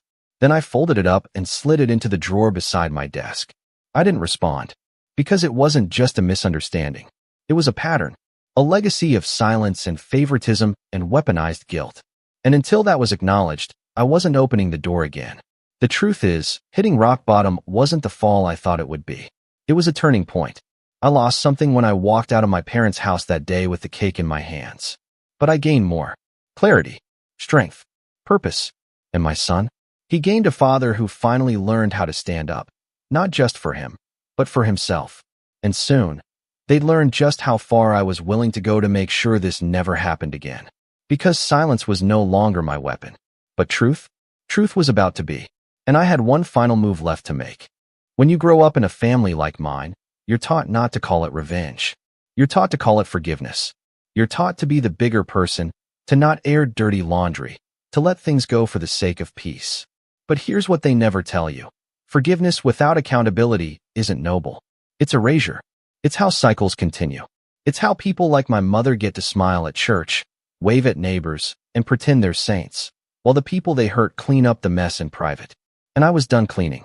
So yeah, you can call it revenge if you want. I call it setting the record straight. And it all started with that letter. The one Mom sent after Thanksgiving. I kept it. Not because it meant anything to me emotionally. It didn't. But because it was proof. Proof that she knew something was broken and that she wanted to pretend it wasn't. She never used the words, "I'm sorry." She never mentioned Noah. She never acknowledged the birthday, the art show, the party we weren't invited to. It was a letter crafted not to heal, but to protect her image. To say, look, I tried, if anyone ever asked. And that's when I realized something important. My mother cared deeply about appearances. More than anything else. She could dismiss my hurt in private. But the idea that other people might see her in a negative light, that was her Achilles heel. And suddenly, all the pieces started falling into place. Every decision she'd ever made, who got praised, who got punished, who got invited, who didn't, it was all curated. Controlled. Maddie got the spotlight because Maddie played the part. I didn't. I was too independent, too questioning, too inconvenient. So she sidelined me, kept me close enough to call on when she needed a man to move furniture or fix a printer, but far enough to discard when I asked uncomfortable questions. And now that I was gone, truly gone, she couldn't control the narrative anymore. So I decided to write my own. You remember that book I mentioned? The essay collection? I finished it. All 12 chapters. Each one focused on a different theme. Fatherhood, boundaries, generational trauma, favoritism, conditional love, silent sons. I wrote the truth, but I changed names and some details. I wasn't trying to smear anyone. I was trying to free myself. But I didn't pull punches, either. Because what's the point of surviving something if you have to keep pretending it didn't happen? The publisher loved it. They offered me a modest advance, enough to feel like a win, not enough to change our lives. But I didn't care about the money. I cared about the message. Emma cried when she held the first printed copy in her hands. You did this, she said. You turned something awful into something real. And that's when I got the idea. The setup didn't require lies, or tricks, or drama, just truth, amplified. It started with a simple email to the school board.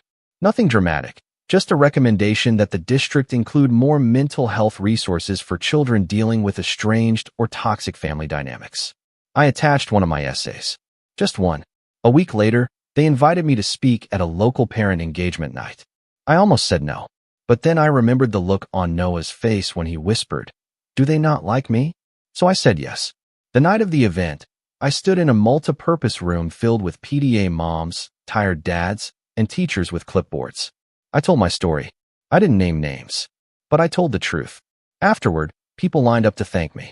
One woman said her daughter hadn't spoken to her parents in a decade because of how they treated her son. A man admitted he still flinched when his father texted. A teacher asked if she could share my essay with her staff. It was like pulling a thread and watching a whole curtain come down. Suddenly, I wasn't alone anymore. None of us were. And that's when I realized this wasn't just about me. It was about every kid who felt invisible in their own family. Every parent trying to undo the damage they didn't have words for. Every adult still haunted by a birthday party they never got, or an apology that never came. So I went bigger. I created a website, uploaded a few essays, added resources, started a small newsletter. Emma helped with design. Noah drew the header logo, a cartoon volcano with a smiley face and a flag that said, "I did it anyway." It went viral within a month. Articles popped up on parenting blogs.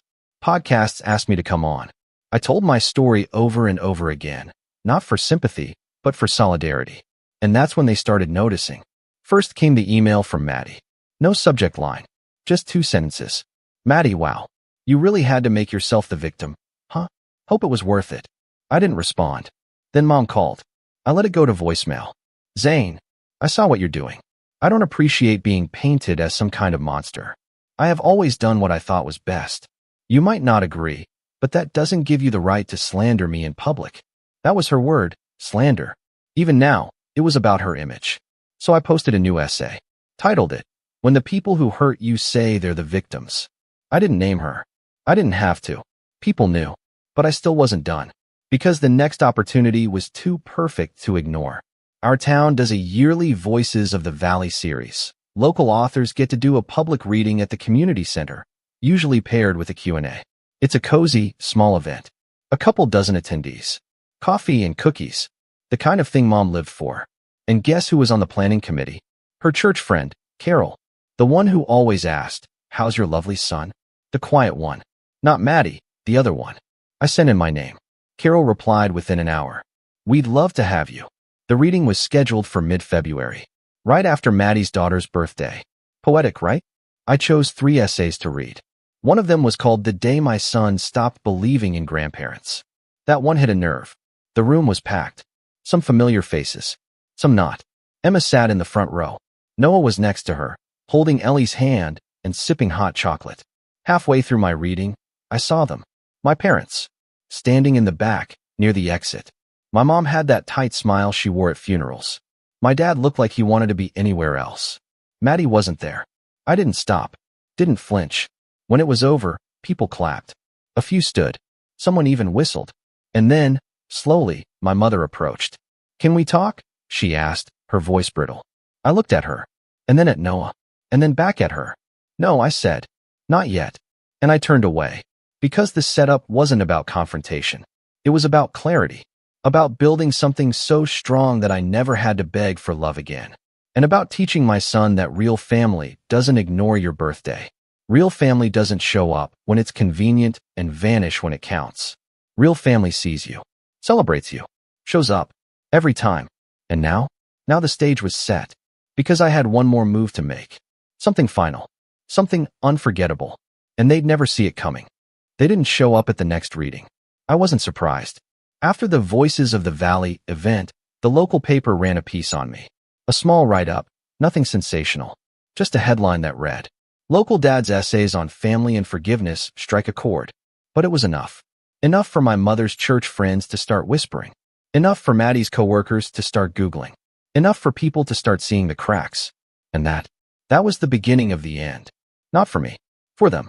You see, revenge, real revenge, isn't about screaming or breaking things or burning bridges with fireworks. It's not loud. It's not messy. It's quiet. Controlled. Surgical.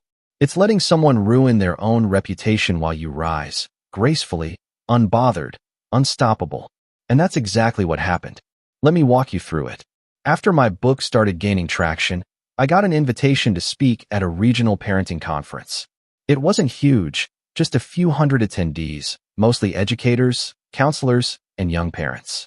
But it was the kind of place where reputations were built. And more importantly, it was being hosted in my hometown, the one where my mother chaired the charity board, where Maddie was a substitute teacher at a private preschool, where our last names still carried weight in all the right social circles.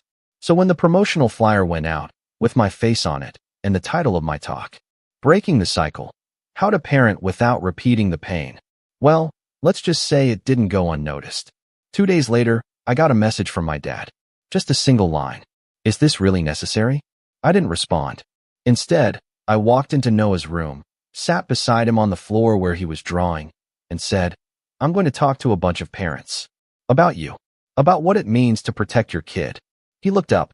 Are you going to tell them about Grandma? I paused. Yes, but not just her. I'm going to tell them about how strong you are. About how proud I am to be your dad. He smiled and went back to drawing. That smile? That was all the permission I needed. At the conference, I didn't hold back.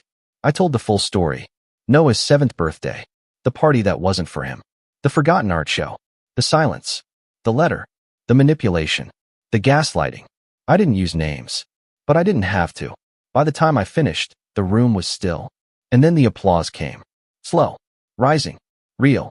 And later, during the Q&A, a woman in the back raised her hand and said, "What would you say to people who think you're airing dirty laundry?"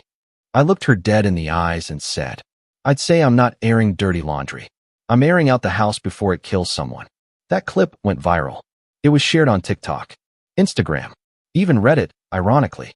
The comments poured in. "This is the kind of dad I want to be. I feel seen for the first time." My mom said the same thing to me. "You're overreacting." Screw that. And with that attention came opportunity. A bigger publisher offered to re-release my book under a national imprint. A podcast producer reached out about adapting the essays into a limited series. A mental health nonprofit offered me a consulting gig. And every time someone asked me why I started writing, I told them the truth. My son smiled on his birthday. And then he stopped. And I promised myself I'd never let that happen again. But here's where the real revenge came in. Remember Emma's Etsy shop? Bright spots. Well, all that attention meant orders started pouring in. Party kits, custom banners, balloons. Her dinosaur-themed birthday set for boys aged 5 to 8? It became the #1 seller. We reinvested the profits, turned it into a proper business, rented a small warehouse, hired help. By spring, she was making more in 1 month than Maddie had ever made in a year. Meanwhile, Maddie? She was struggling. Turns out, being the favorite only works when your image is intact, when your reputation is squeaky clean. But after the book came out, things changed. Parents at her preschool started asking questions about the stories, about her role. She didn't get fired, but she did get quietly pushed out of the spotlight. No more Christmas pageant MC gigs. No more Parent of the Month nominations. Just awkward silences in the break room and polite nods at pickup time. And my mom? She tried to spin it. Tried to host a charity gala that spring, an event she used to run annually. Sent out glossy invites, booked the country club, called in favors. Except this time, something was different. Half the guests RSVP'd no. A few even sent copies of my book with highlighted passages. One donor wrote, "We don't support organizations led by people who silence their own children." She called me again that night. I picked up this time. "Zane," she said, "I don't understand. Why are you doing this to us?" I was calm. "I'm not doing anything to you. I'm doing something for me. For my son. You're tearing this family apart." "No," I said. "You did that years ago. I'm just refusing to tape it back together with silence." She started crying. Real tears, maybe. Maybe not. "I don't know how to fix this," she said. "You don't," I replied. "You listen. You sit with the truth. And you stop pretending I'm the problem." She hung up. That was the last time we spoke. No legal drama. No public fights. Just silence. But this time it was mine. And here's the fallout. Noah turned 8 last month. We threw the biggest party our backyard could hold. 40 kids, a magician, 2 bounce houses, and enough snacks to feed a minor army. But the best part? When it was time to blow out the candles, he looked around at all his friends, all the laughter, all the decorations with his name on them, and said, "This is my party. I love it." I kissed the top of his head. Then I stepped back and watched him dance in the sun with chocolate on his face and frosting on his shirt. And in that moment, I didn't feel bitter. I didn't feel angry. I just felt free. Because the best revenge isn't destruction. It's creation. It's building the life they said you didn't deserve. It's giving your child the love you never got. It's turning your pain into a platform, your scars into a message, and your silence into a roar. I never went back to that house. Never sent another letter. Never showed up to another dinner. Never begged to be seen. Because now, I see myself. And that's enough. That's everything. They made my son feel invisible. So I made sure the world would never forget him. My name's Oliver, and I'm 34. I don't talk much at family events. But not because I'm shy or don't have anything to say. It's just easier to stay quiet when no one's really listening anyway. I've always been the reliable one. The one who fixes things, who pays for things, who shows up when no one else does. My family doesn't say thank you anymore. I think they stopped realizing I was doing anything at all. Growing up, I was the oldest. My sister, Emily, is 5 years younger than me. And from the moment she turned 12, she figured out that if she whined long enough, Mom and Dad would let her get away with murder. She'd borrow my stuff, wreck it, and then throw a tantrum if I complained. Mom would scold me for making her feel bad. Dad would grumble something about how I had to look out for your sister. I thought maybe it'd change as we got older. It didn't. When I graduated college, I got a job straight away. Entry-level IT, nothing glamorous, but I worked hard and got promoted every few years. I didn't party, didn't travel much. I just saved. Helped Mom and Dad pay off their second mortgage when Dad lost his job. Helped Emily through university when she changed majors 3 times and forgot to apply for financial aid. Bought Mom a new car when hers gave out. I thought doing all that meant something. That they saw it. Maybe even appreciated it. Turns out, it just made me invisible. It was a Sunday afternoon. One of those forced family lunches where everyone pretends to care for 2 hours before going back to ignoring each other for the rest of the month. I brought a store-bought apple pie because I didn't have time to bake like Mom wanted. She barely looked at me when she opened the door. We were halfway through lunch when it happened. Dad was complaining about the heating bill again, even though I'd been paying it for the past 3 winters. Emily was scrolling through her phone, barely pretending to listen. Mom was sipping her wine, smiling like none of this mattered. And then Emily looked up, smirked, and said it like a joke.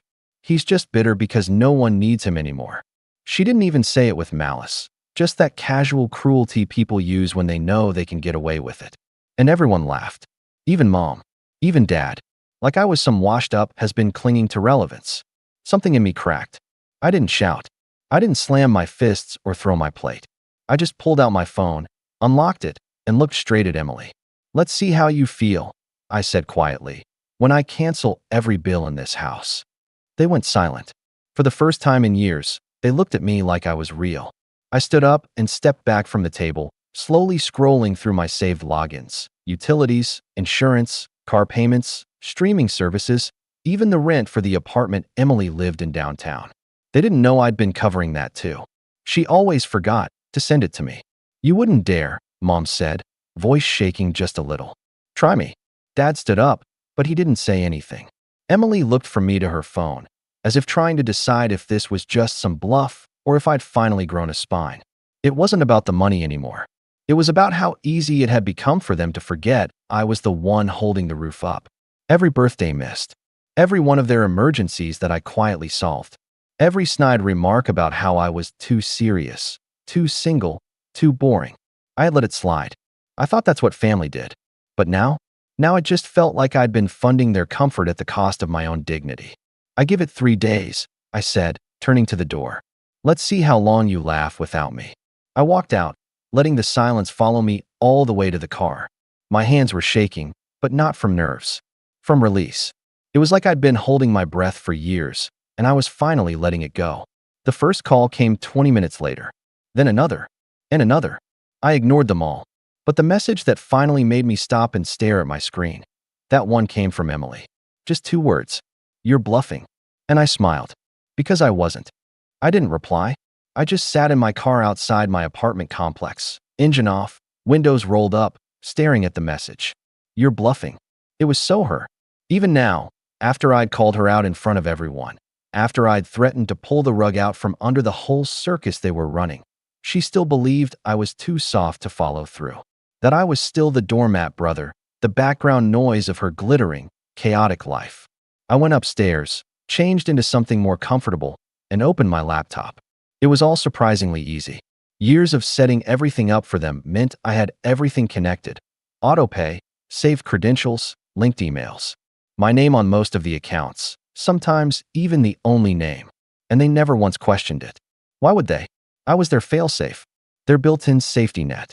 The first thing I did was cancel the autopay for their electric bill, then the water, then the internet. I gave them 1 more month to figure it out themselves, just enough time to create chaos, not disaster. I didn't want to ruin their lives. I wanted to remind them whose hands had been keeping the walls from caving in. Emily's rent. That was next. I opened the property management portal and removed my payment method. I was listed as a co-signer. Her credit had been too poor to qualify a loan. She'd never thank me for that either. Rent was due in 5 days. Plenty of time for her to panic. I hovered over Mom's car insurance login. She never learned to use the app herself. Every time her card expired, she'd call me and say, "Ollie, be a dear, fix it for me?" Like I was the family butler. Click. Cancelled. That night, my phone buzzed so many times I had to put it face down and silence it. Group chats lit up. Missed calls. A voicemail from Dad that started calm and ended with thinly veiled anger. Emily sent me 3 texts in a row, all sarcastic, each more frantic than the last. Wow, petty much? Okay, you made your point. Can you just fix it? Seriously, Ollie, this isn't funny anymore. And maybe it wasn't funny, but it was satisfying. For the first time in my adult life, I felt like I had control, not just over them, but over myself. I didn't realize how deep the resentment had gone until I tasted the freedom of saying no. By the 3rd day, the tone changed. I got a text from Mom. No greeting. No punctuation. We lost power. Then a second one. Why are you doing this to us? Not a single mention of the lunch. Not an apology. Not even a question. Just blame, like I had lashed out without reason. Like their cruelty was some harmless joke I'd overreacted to. I didn't reply. That night, I heard from someone I hadn't spoken to in years, my cousin Jake. We used to be close as kids before my parents decided he was a bad influence and slowly cut him out of our lives. He'd seen the fallout on social media, Emily's passive-aggressive posts, my sister-in-law's cryptic comments about people who forget what family means. He messaged me 2 words. Finally snapped? I told him everything. We ended up talking until 2 a.m. That conversation, just hearing someone say, "Dude, it's about time," meant more than any of the fake smiles I'd gotten from my family in the last decade. Jake reminded me of the version of me that existed before I got buried under obligation. Before I became the bank account with a heartbeat. On day 4, Emily showed up at my apartment. I didn't answer the door at first. She knocked 5 times. Waited. Then texted. "I'm outside. Please." She looked tired. Not broken, but definitely shaken. Gone was the smug, dismissive attitude. She was holding her phone like it was a shield, her makeup slightly smudged, her usual high-end jacket swapped for something basic. It was subtle, but I noticed. I opened the door just enough to lean against the frame. "What do you want? Can we talk?" I didn't move. "I didn't mean what I said," she added quickly. "At the lunch. It was just, I don't know, a joke. You know how I get." "You get mean," I said. "And no one stops you." She swallowed. "I'm sorry, okay?" I didn't say anything. "I need a little help this month," she said after a beat. "Just rent." The manager's threatening too. I raised my eyebrows. She paused, then let out a breath, like she didn't want to say the next part.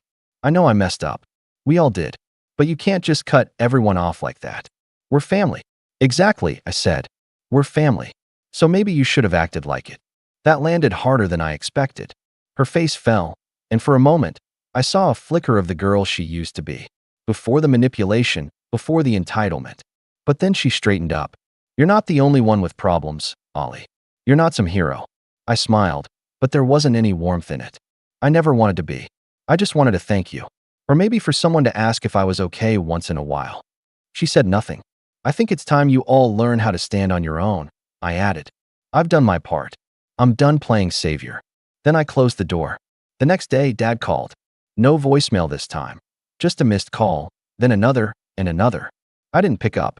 But later that night, he sent a message that made me stop cold. "You made your point. But if you're done punishing us, I'd like to talk. Man to man." I stared at it for a long time. Not because I was ready to forgive. Not even because I was curious. But because, for the first time in years, it sounded like he saw me. I didn't respond to Dad's message right away. I reread it several times over the next day, trying to figure out the tone behind those words. Was it genuine? Manipulative? Was it just the opening move in a long campaign to guilt me into turning the water back on? Or was it something more? A crack in the wall? I wanted to believe it was real. That maybe, just maybe, he was ready to speak to me like a person instead of an employee of the House of Dysfunction. But I'd fallen for that before. I'd gotten my hopes up too many times, only to be pulled right back into the same old loop of guilt, obligation, and carefully disguised scorn. Still, I agreed to meet. We picked a neutral place, an old cafe halfway between his neighborhood and mine. I arrived early, out of habit, and sat in the far corner where I could see who came in. My stomach was a tight knot, and even though I tried to tell myself I didn't care what he'd say, I couldn't stop tapping my foot under the table. Dad showed up 10 minutes late, wearing his usual windbreaker and a frown that looked more like it had been carved there than worn. He scanned the place like he expected a trap. When he spotted me, his face didn't change. He sat across from me, stiff, silent. Ordered coffee with a grunt to the server. I waited. Finally, he sighed. I didn't raise you to be spiteful, Oliver. That was his opener. No. How are you? No, thank you for meeting me. Just that. I stared at him for a long beat. You didn't raise me at all. That made him flinch, and for a split second, I saw his age. The wear in his eyes. The lines that had deepened since the last time we really looked at each other. But he recovered quickly, like he always did. You think we didn't appreciate what you did? Just because we didn't throw a parade? No, I said evenly. I think you didn't appreciate it because you expected it. Like it was my job. It was your job. You're the oldest. I felt a bitter laugh rise in my chest. So that's it. You and Mom decided I was the designated provider? The fixer? The guy who pays for everything and never complains. You never said no, he said, almost defensively. I never thought I could, I said, leaning forward. You taught me that. You taught me that love has strings. That if I didn't do what you wanted, I wasn't being family. And Emily? You turned her into someone who thinks the world owes her just for existing. Congratulations on that, by the way. He didn't speak for a long moment. Just stared down at his coffee, stirring it without sipping. I'm not perfect, he muttered. None of us are, I said. But you all treated me like a resource. Not a person. I paid bills. I co-signed leases. I bought cars. And not once did any of you stop to think about what that cost me. What did it cost you? He asked, quieter this time. I swallowed hard. My voice was lower when I answered. Time. Peace. A real chance at a life that wasn't just managing yours. I didn't go on vacations. I skipped promotions because I couldn't risk moving away. I lost friends. I stopped myself, jaw tight. I lost me. Dad's shoulders sagged just slightly. We sat in silence for what felt like forever. Then he finally looked at me. Really looked. I didn't know, he said. About all that. I thought you were okay. That you were just more responsible. I was responsible, I said. Because no one else would be. And you all punished me for it. He nodded slowly. The air between us had shifted, less charged now, more raw. I talked to your mother, he said. She's struggling to admit she messed up. But she knows we pushed you too far. She won't say it. Not yet. But she knows. I didn't reply. And Emily, he added, she's still mad. But I think she's scared too. Because she doesn't know how to take care of herself. We did that to her. A beat passed. Are you going to turn the lights back on? He asked, not unkindly. Just honest. I shook my head. Not yet. He nodded again, like he expected that answer. Fair. I stood to leave, but he stopped me with one last thing. You know, when you were born, I was terrified. I didn't know how to be a dad. I thought, if I just kept you safe, if I paid the bills and kept the roof over your head, that'd be enough. I thought providing was love. And what I did, I said, wasn't. He met my eyes. I see now that it was. And I'm sorry it took losing it to understand. There was nothing else to say. I left the cafe without looking back. That night, I lay awake, staring at the ceiling. My phone buzzed. It was Emily again. Just one message this time. I know you hate me. I deserve it. But I need help. Please call me. I didn't reply. Not because I wanted to hurt her, but because I needed her to sit in that discomfort. To feel what it was like when I wasn't the one rushing in to fix everything. The next morning, my email pinged. A notice from the property management company. Emily's rent was officially past due. Late fees added. Next step, eviction notice. And just like that, the house of cards began to fall. I read the eviction notice 3 times. Not because I didn't believe it, but because, for the first time in years, Emily had run out of lifelines. The safety net she'd stomped across her whole adult life was finally gone. And now, she was dangling over the edge of consequences she never imagined would touch her. I didn't smile. I didn't gloat. That's the thing people don't understand about revenge. It doesn't feel good the way you expect. It doesn't come with fanfare or confetti. It just feels quiet. Still, like standing on the shore after a storm and seeing what's left. I went to work that morning like normal. Had my coffee. Answered emails. Listened to a client rant about their printer and gave them the same solution I've given 100 times. All while Emily's future slowly unraveled in the background. Around lunch, I got a call from an unknown number. I didn't answer. A minute later, a voicemail. It was Mom. Her voice was tight, controlled, but there was something else under it, something I hadn't heard in years. Fear. Oliver, it's your mother. I know you're upset. We're all shaken up. Your sister's in trouble, and I think this has gone on long enough. You've made your point. Can we please talk? We miss you. No apology. Just that soft, maternal manipulation she's mastered over a lifetime. The kind that wraps barbed wire in a hug. I deleted the message. That weekend, Emily showed up at my apartment again. I saw her through the peephole, hair pulled into a messy bun, dark circles under her eyes, hoodie too big for her. She looked like a different person. Or maybe just the real one, finally exposed after all the makeup and deflection had peeled away. She didn't knock this time, just sat on the floor outside my door. I let her sit there for over an hour. I heard her phone ring twice, heard her whisper into it that he's not answering, and then silence again. Finally, she said through the door, "You were right. I didn't open it. I used you. We all did. And I don't think I even realized how bad it got. It's like you were always just there, you know? Like the couch. Or the water heater. We never thought about how much pressure you were under." She paused, and I could hear her voice shake. I lost the apartment. The manager gave me a week to clear out. And I called mom and dad, but they don't have the money right now. And I don't know where to go. A part of me felt something twist in my chest. Not pity, just recognition. The kind you feel when someone finally sees the same storm you've been trapped in alone. "I'm sorry," she whispered. "I'm really, really sorry." I opened the door. She looked up at me, red-eyed and exhausted. For a long moment, neither of us spoke. Then I stepped aside and let her in. She didn't fall into my arms or cry on the floor. She just walked in quietly, sat on the couch, and looked around like it was her first time seeing the place. We talked, really talked. She told me how empty her life felt lately, how chasing attention had replaced actual relationships, how Dad's voice still lived in her head, telling her she was special even when she hadn't earned it. How she knew I'd been the one paying for everything but figured I liked doing it, because that's what everyone kept telling her.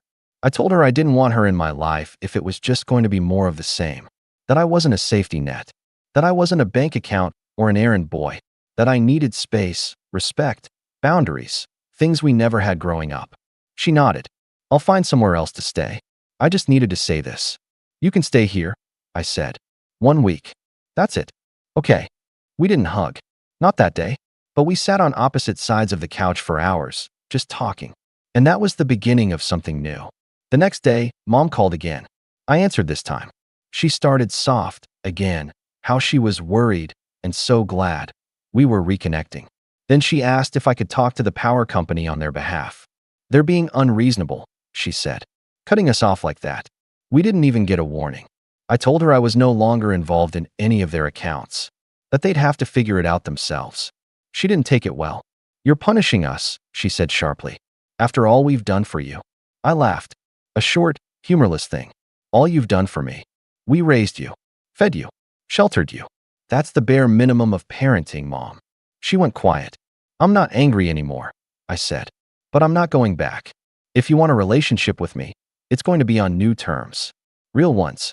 Not just calling me when you need a bill paid. And if we can't agree to that, then this is goodbye." The line stayed quiet for a long time. Then she hung up. I didn't call back. 2 weeks later, Emily moved into a small apartment on the edge of town. She'd picked up 2 part-time jobs, one at a bookstore, one at a dog grooming place. For the first time in her life, she was budgeting, cooking, learning how to be self-sufficient. We talked almost every other day now. Real conversations. Not just requests or distractions. Sometimes we argued, but we listened. It wasn't perfect, but it was honest. Mom and Dad haven't called since. I'm okay with that. I still think about them sometimes. About how much I wanted their approval, their love.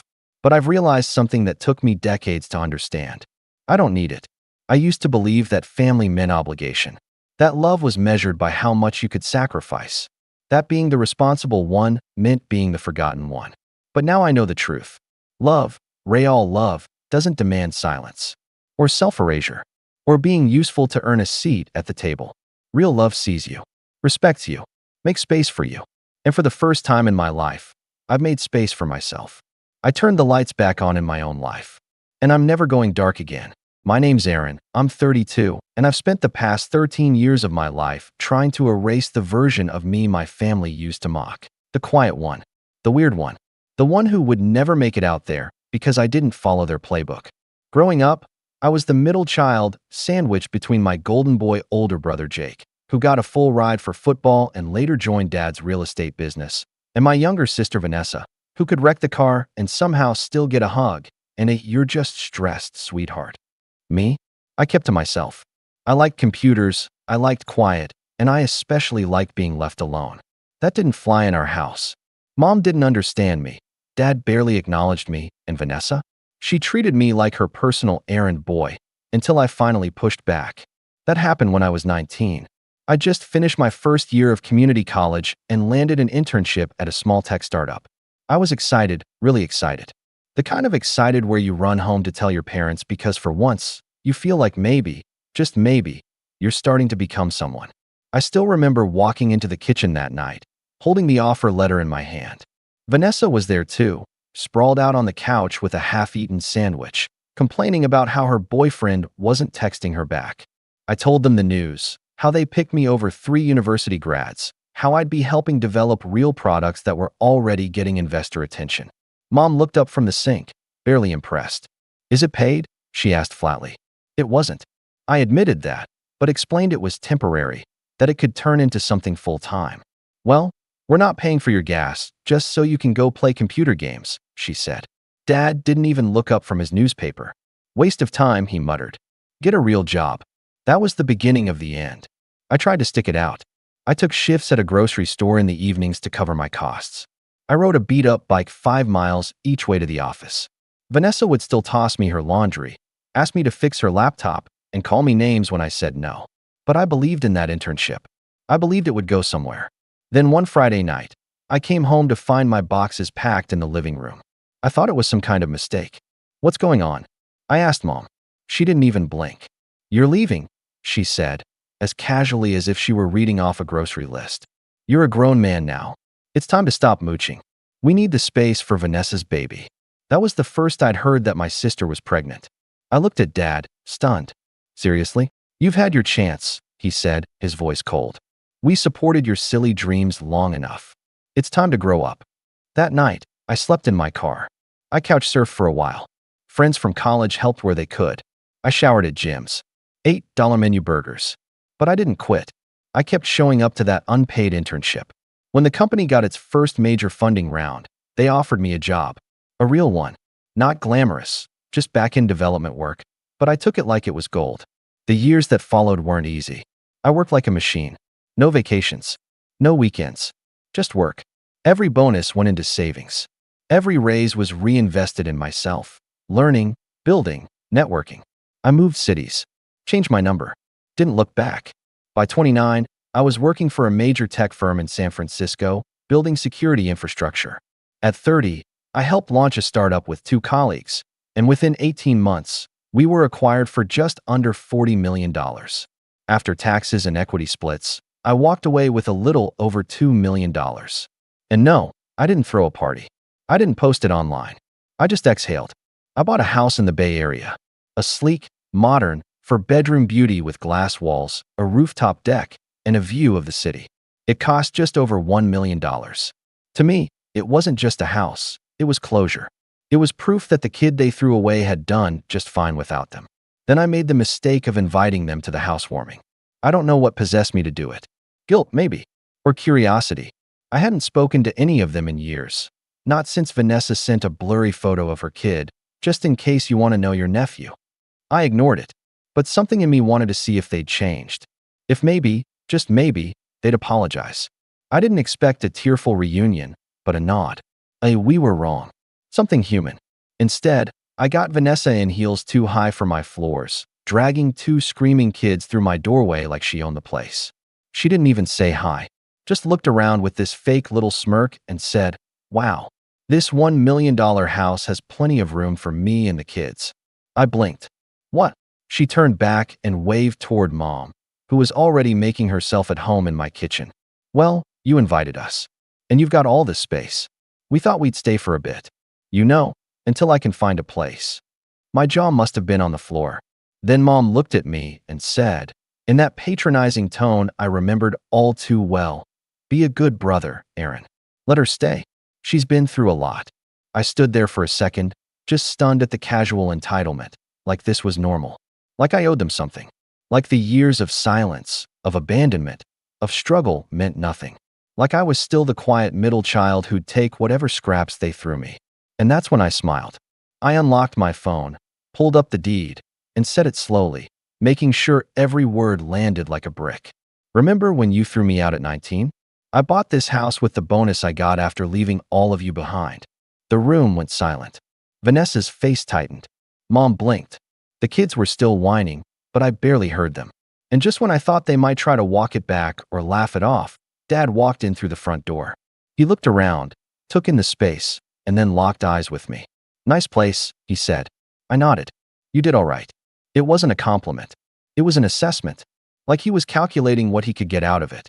And in that moment, I realized they weren't here to celebrate with me. They were here because they thought they still had a claim. They thought I still belonged to them. That's when the real story began. I didn't kick them out right then and there. Looking back, I'm not sure why. Maybe I wanted to see how far they'd go. Maybe I wanted proof, something undeniable, something so grotesquely clear that even I couldn't make excuses for them anymore. Or maybe part of me still hoped they'd stop themselves, catch their own behavior, and apologize. Instead, things escalated fast. Vanessa immediately started acting like the house was hers. "The kids can take that room," she said, pointing at my guest bedroom, the one with the en-suite bathroom and a view of the hills. "Oh, and I'll take the one across from it. I need to be close to them at night." Then, as if she was doing me a favor, she added, "We won't be here long. Just a few weeks. Maybe 2 months at most." I didn't say anything. I just watched her unpack her trunk of bags like she was on vacation, her kids already tracking mud across the floor. She didn't ask if they could stay. She announced it, claimed it.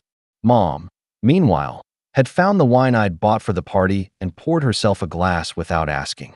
"You always had expensive taste," she said, swirling it like some kind of connoisseur. "Maybe now that you've done so well, you'll understand how hard it was raising 3 kids. 4, I said, my voice low. She blinked, confused. "You forgot David," I added. "My youngest brother. The one who OD'd at 17 and whom they never talked about again. Not at the funeral. Not in therapy. Not once." She made a face like I'd mentioned a spider crawling up her arm. That was a long time ago. No need to dredge up the past. I stared at her, wondering if she even knew how twisted that sounded. Dad, of course, didn't bother with small talk. He was already surveying the backyard like it was a potential property listing. "You should put in a pool," he said. "Really ups the resale value. And that shed, tear it down. Looks cheap." I finally asked, "Why are you really here?" He turned and smiled like a salesman. "Family should stick together. Especially now that you're successful." There it was. Not even subtle. That night, they stayed. Despite every bone in my body screaming that I should have ended it then, I let them. I watched Vanessa set up her kid's iPad in the living room and crank the volume up. I listened as Mom criticized my furniture for being too modern and too sterile. I even endured Dad asking if I'd considered letting him handle my finances, since real estate is always safer than those tech stocks. They didn't come to visit me. They came to move in. By the second day, the manipulation started. Vanessa came to me while I was working in my home office. She knocked softly, playing the concerned sister. "I know this is a lot, Aaron," she began, "but I really need your help. Child support has been a nightmare, and daycare costs are insane. If I could just stay a few more months, I'll get back on my feet. I promise." I asked her what she was doing to actually get back on her feet. She blinked, as if I'd asked her in another language. "Well, I'm taking time for my mental health right now. It's been hard. You've been posting spa selfies on Instagram all week," I said flatly. Her face twisted instantly. "Wow, so that's how you see me?" "No, Vanessa," I said, leaning back in my chair. "That's how the entire internet sees you." She stormed off, and 5 minutes later, Mom was in the room. "You really need to learn empathy," she said. "She's your sister. And those kids are your family. What happened to you?" "What happened?" I repeated. "You kicked me out. You didn't talk to me for years." "That's not fair," she said. "We were trying to teach you responsibility. You taught me survival," I said. "And I learned it without you." She scoffed and left. That night, dinner was tense. Vanessa refused to make eye contact. Mom criticized everything I cooked. The kids screamed through half the meal and threw food on the floor. Then Dad pulled me aside. "I know this is overwhelming," he said in his classic, Let's talk man-to-man voice. But you're in a position to help. It's what good sons do. You can afford it. Why not let us stay for a while? You've got plenty of space. I'm not a hotel, I said. Then stop acting like a stranger, he shot back. That was the moment it clicked. They weren't just entitled. They were playing a game they thought they'd already won. They were used to getting what they wanted. Vanessa had always had someone cleaning up after her. Mom had always guilt her way through conflict. And Dad, he'd always made it clear that love was conditional and earned only through obedience. And now they thought I was still that same desperate for approval kid from 13 years ago. So I stopped arguing. I stopped pushing back. I let them think they'd won. Let them unpack fully. Let Vanessa fill the fridge with her oat milk and overpriced snacks. Let Mom rearrange my spice rack for efficiency. Let Dad make calls from my backyard like it was his office. All while I quietly collected receipts, texts, video, audio. Because if they were going to try and stake a claim to my house, they were going to do it while I built my case. And trust me, what I had planned next, they'd never see it coming. It all came to a head exactly 12 days after they arrived. By then, they were fully settled in like squatters who'd been handed a lease. Vanessa was having groceries delivered to my address and charging them to my account. Yes, I found that out when I got a notification for a $174 Whole Foods order I never placed. My father had somehow managed to convince one of my neighbors that he owned the house and started handing out advice to the HOA like he was some kind of community elder. And my mom, in her usual fashion, took every quiet moment as an opportunity to remind me that I'd be alone forever if I didn't start acting more like a normal person. The manipulation had stopped being subtle. Now, it was a constant background hum, as if the house itself had become infected with their delusion. I was working from my home office that Monday morning when I heard a knock at the front door. Thinking it was a package, I ignored it. A few minutes later, I heard voices. Unfamiliar, male, firm. I got up and walked down the hallway, only to see two men in gray polos talking to my mother by the entrance. One of them turned to me. "Hi, are you the homeowner?" I nodded slowly, cautious. "We're from Everlux Home Staging. We received a call to come take measurements for an upcoming listing." I blinked. "Listing?" He double-checked his clipboard. "Yes, we were told the property is going on the market next month." I looked at my mom, whose face had gone stiff. "Excuse me?" I asked, more sharply this time. "Who scheduled you?" Let me check," he said, flipping through his notes. "Vanessa Trent. She said she was handling the listing paperwork." I swear the air got sucked out of the room. Vanessa came strolling in from the kitchen just then, sipping coffee like she didn't have a care in the world. "Oh," she said casually. "I was going to tell you. We're putting the house on the market." We, I repeated, stunned. "Well, you work all the time," she said, in that sing-song, mocking tone she used as a teenager. "You barely use the house." And Mom and Dad agreed. "You'd be better off downsizing and getting a little condo or something closer to the city. This place is too much for you anyway." My jaw actually dropped. "Are you out of your mind?" "It's what's best for everyone," Mom chimed in, trying to sound gentle, like she was guiding a toddler. "You're overextended. You're not married. You don't need all this space. Vanessa needs stability, and this house is perfect for the kids." I stepped back, nearly laughing. This isn't some shared inheritance. I bought this house. With my money. My name is the only one on the deed. Dad appeared behind them, leaning on the wall with his arms crossed like some kind of mafia boss. "You're being dramatic," he said. "It's just a house. If it helps the family, then that's what matters." "And if it bankrupts me?" I asked. "What then?" "You won't go bankrupt," he said, shrugging. "You're smart. You'll bounce back." I looked at Vanessa. "And what exactly do you get out of this?" She didn't even blink. "The house goes on the market. I get the proceeds to buy a new place for me and the kids, and you get, well, peace of mind. Honestly, it's a win-win." I felt something inside me crack. Not anger, something deeper. Like a final string snapping after years of holding too tightly to a hope I should have let go of a long time ago. "You really think you can just sell my house?" I said slowly, the words tasting foreign in my mouth. "I already called a realtor," she said. "She's coming by tomorrow to take pictures." "You're trespassing," I said. "We're family," Mom snapped. "We have every right to be here." That was it. I walked into the kitchen without a word, grabbed my phone, and opened my security system app. I'd installed the cameras quietly just after they moved in, two inside, one in the front yard, one covering the garage. I tapped the folder labeled Incidents and sent myself 5 choice clips. I didn't tell them what I'd done. I didn't need to. But later that afternoon, I got a call from my bank. Someone had tried to access my mortgage account online. Incorrect password entries had triggered a fraud alert. The rep asked if I knew of Vanessa Trent. I thanked him and hung up. That night, I sat at the dinner table in silence, barely eating. My family chatted like nothing had happened. Like they hadn't just tried to sell my home out from under me. Like they hadn't just committed fraud. And then Vanessa looked up from her phone and smiled sweetly.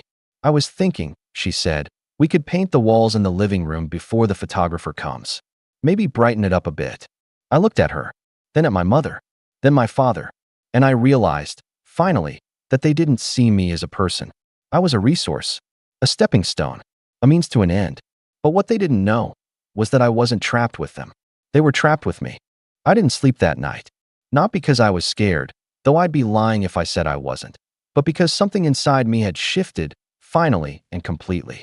The house I once thought symbolized freedom, the reward of all my grit and effort, now felt like a cage. Every corner of it echoed with their footsteps, their voices, their complete and utter disregard for me. I sat on the edge of my bed for hours, staring at nothing, replaying every word from that day over and over. We're putting the house on the market. We have every right to be here. You get peace of mind. I felt like a guest in my own home. The next morning, I woke to screaming. Vanessa's oldest had spilled orange juice on the rug in the living room, and she was berating the poor kid like he'd broken a priceless vase. I stepped out to see the stains still soaking through the fibers, on the rug I'd bought with my first real paycheck, one I'd kept pristine for years. Vanessa was using one of my bath towels to clean it. Maybe don't buy white rugs if you plan on having family over, she said, not even looking at me. I didn't answer. I just turned, walked back into my room, and closed the door. That was the moment I decided I was done playing defense. But before I could act, things got worse. 2 days later, I came home from a long day at the office. I'd started spending more time there just to avoid them, to find my home office completely rearranged. My triple monitor setup was unplugged. My work documents had been shoved into a drawer, and in its place, a foldable crib. Vanessa walked in behind me like she'd been waiting for the reveal. The baby's been fussy, she said. He needs a quiet space to nap during the day. The living room is too noisy. You turn my office into a nursery? I asked quietly, feeling heat build behind my eyes. You can work in your room, she said, waving a hand like it was obvious. You've got that little desk by the window, right? You went through my things. Don't be dramatic. It's my house too now. We all need to make adjustments. I couldn't speak. I genuinely couldn't. I just walked into the bathroom and locked the door, sat on the toilet lid, and stared at the tile. My hands were shaking. I wasn't sure if I was going to cry or scream or collapse. Instead, I pulled out my phone, and I began making a list. A quiet, methodical list. Every single line of entitlement I had endured since they arrived. Every lie, every overreach. The Whole Foods charges. The realtor. The attempted mortgage login. The office takeover. The attempted sale of my house. Then I started documenting things in real time. I placed an AirTag inside the living room lamp so I'd know if anything of mine was moved without explanation. I enabled 24/7 backup for all interior cameras. I recorded every conversation on my phone, even the ones that felt harmless. I wanted everything cataloged, not for them, for me, for the part of me that needed proof this wasn't in my head. Because deep down, some stubborn part of me still wanted to believe that maybe I had misunderstood, that maybe I was exaggerating, that maybe, somehow, there was still something salvageable in this family. That illusion shattered completely one night about a week later. It was 11:30 p.m. I'd just come back from a walk, needed some air, some quiet. When I stepped into the house, I heard Vanessa on the phone in the kitchen, laughing. Yeah, girl, she was saying, he's such a loser. Can you believe he actually let us stay here? Like, for free? I swear, he's always been like this. So desperate for love, he'll put up with anything. She laughed again. I give it 2 more months. We'll get that down payment. He'll fold. He always does. I froze. Not because of what she said, I'd already guessed it, but because of how she said it. The ease. The certainty. Like it wasn't just a plan, it was a pattern. One she'd run before. And I realized she didn't think I'd ever fight back. Not her. Not mom. Not dad. They thought the boy they kicked out at 19 was still here. That the man I'd become, the one who survived, rebuilt, and thrived, was just a temporary shell. That deep down, I was still waiting for their approval, still clinging to the scraps they tossed me. They were wrong, but I didn't confront her. Not yet. Instead, I did something I should have done years ago. I took the next day off work and drove 2 hours out of the city to a little spot by the coast I used to visit during college. A rocky overlook with a single bench and no cell signal. I sat there for a long time, just breathing, letting the noise drain out of me. And when I got back into my car, I wasn't angry anymore. I was ready, not for a fight, for freedom. Because I wasn't going to scream or slam doors or demand respect. I was going to take back everything they stole, quietly, legally, and permanently. And when it was done, I'd vanish again. But this time, they'd feel the absence. I returned home that evening calm in a way I hadn't felt in years. Everything felt clearer now. There was no more confusion, no more mental tug-of-war about whether I owed them anything or whether I was overreacting. The fog had lifted. And once I made peace with that, everything started to click into place. The first step was subtle. I rekeyed the garage door access code and removed everyone else from the security app. No announcement, no confrontation, just a quiet boundary. That same night, I called my lawyer, someone I hadn't spoken to since the startup acquisition, but who'd always told me to reach out if the past ever tries to come knocking. Well, I said, half joking, they're not just knocking anymore. They've moved in, stolen my chair, and are trying to sell the house. She didn't laugh. Instead, she gave me a to-do list. One by one, I started checking things off. I filed formal trespassing warnings with the city. Because even though I had let them in initially, the continued stay, especially with the attempted home sale, qualified as unlawful occupancy. I froze all shared accounts and cards, opened new ones with biometric ID requirements, and hired a private security consultant to help me install a discreet lock system on my bedroom door that couldn't be tampered with without setting off an alert. I hired a financial investigator, not for me, but for Vanessa. I wanted to know exactly where her money was going, how she was financing her online shopping binges, and whether she was doing anything that could come back to bite me legally. Turns out she had several payday loan defaults and a minor pending fraud charge in another state. Not exactly a smoking gun, but enough to prove she wasn't just irresponsible, she was dangerous. Meanwhile, at work, life began to level up too. A feature I had quietly built over the past year suddenly caught the CTO's attention. It became the cornerstone of our new partnership with a global cybersecurity firm. My name was added to the press release. Bonuses followed. Stock options spiked. For the first time in months, I started to look forward to waking up in the morning. I got invited to speak at an industry panel in Chicago. I agreed. Vanessa didn't even blink when I mentioned I'd be gone for a weekend. "Bring me back something cute," she said, without missing a beat. A candle or a blanket or whatever they sell in those airport stores. While I was gone, I had someone I trusted from Workhouse sit for me. Daniel, a quiet, brilliant systems engineer who hated drama and loved dogs. I knew he wouldn't tolerate any nonsense. He texted me twice during the trip. Once to tell me Vanessa asked him to babysit her kids, he refused, and once to tell me she tried to get into my office again, he bolted the door shut. I thanked him and promised him a week of free coffee on me. When I returned, I had something else waiting, something I hadn't anticipated. An offer. A rival tech firm in Seattle had caught wind of the panel and reached out. They wanted me as their new head of information security. It came with a signing bonus, relocation package, and, most importantly, executive-level housing assistance. I could buy another home up north and keep this one as a rental property. I hadn't even applied. They came to me. The power dynamic had shifted. Quietly, completely. They still thought I was stuck with them. But now I had leverage. All of it. And I was going to use it. Not to lash out, not to get even, but to walk away clean. Because while they were busy playing house, I was building an exit so clean, so airtight, so irreversible, that by the time they realized what had happened, the locks would have changed, the lights would be off, and I'd be long, long gone. But first, I had one last move to make. Not petty, not loud, just precise and devastating. A week after I returned from Chicago, things inside the house hit a strange kind of calm. Vanessa must have sensed something had shifted. Maybe it was the way I stopped responding to her passive-aggressive remarks. or how I no longer argued when she left her dishes in the sink. Maybe it was just the quiet. That's the funny thing about people like her. They can smell change, but they always misread the source. She thought I was giving up. In truth, I was gathering the last puzzle pieces. The offer from Seattle sat untouched in my inbox, but not because I wasn't interested. I was preparing to leverage it. Before I officially accepted, I needed to tie up every loose end. That meant bulletproofing everything. My legal standing, my finances, my ownership, and, most importantly, my narrative. That's when I learned something that changed everything. It started with a call to my HOA, a simple inquiry to make sure I was clear to rent out the property if I moved out. The woman on the other end of the line, Marlene, was sweet but surprisingly chatty.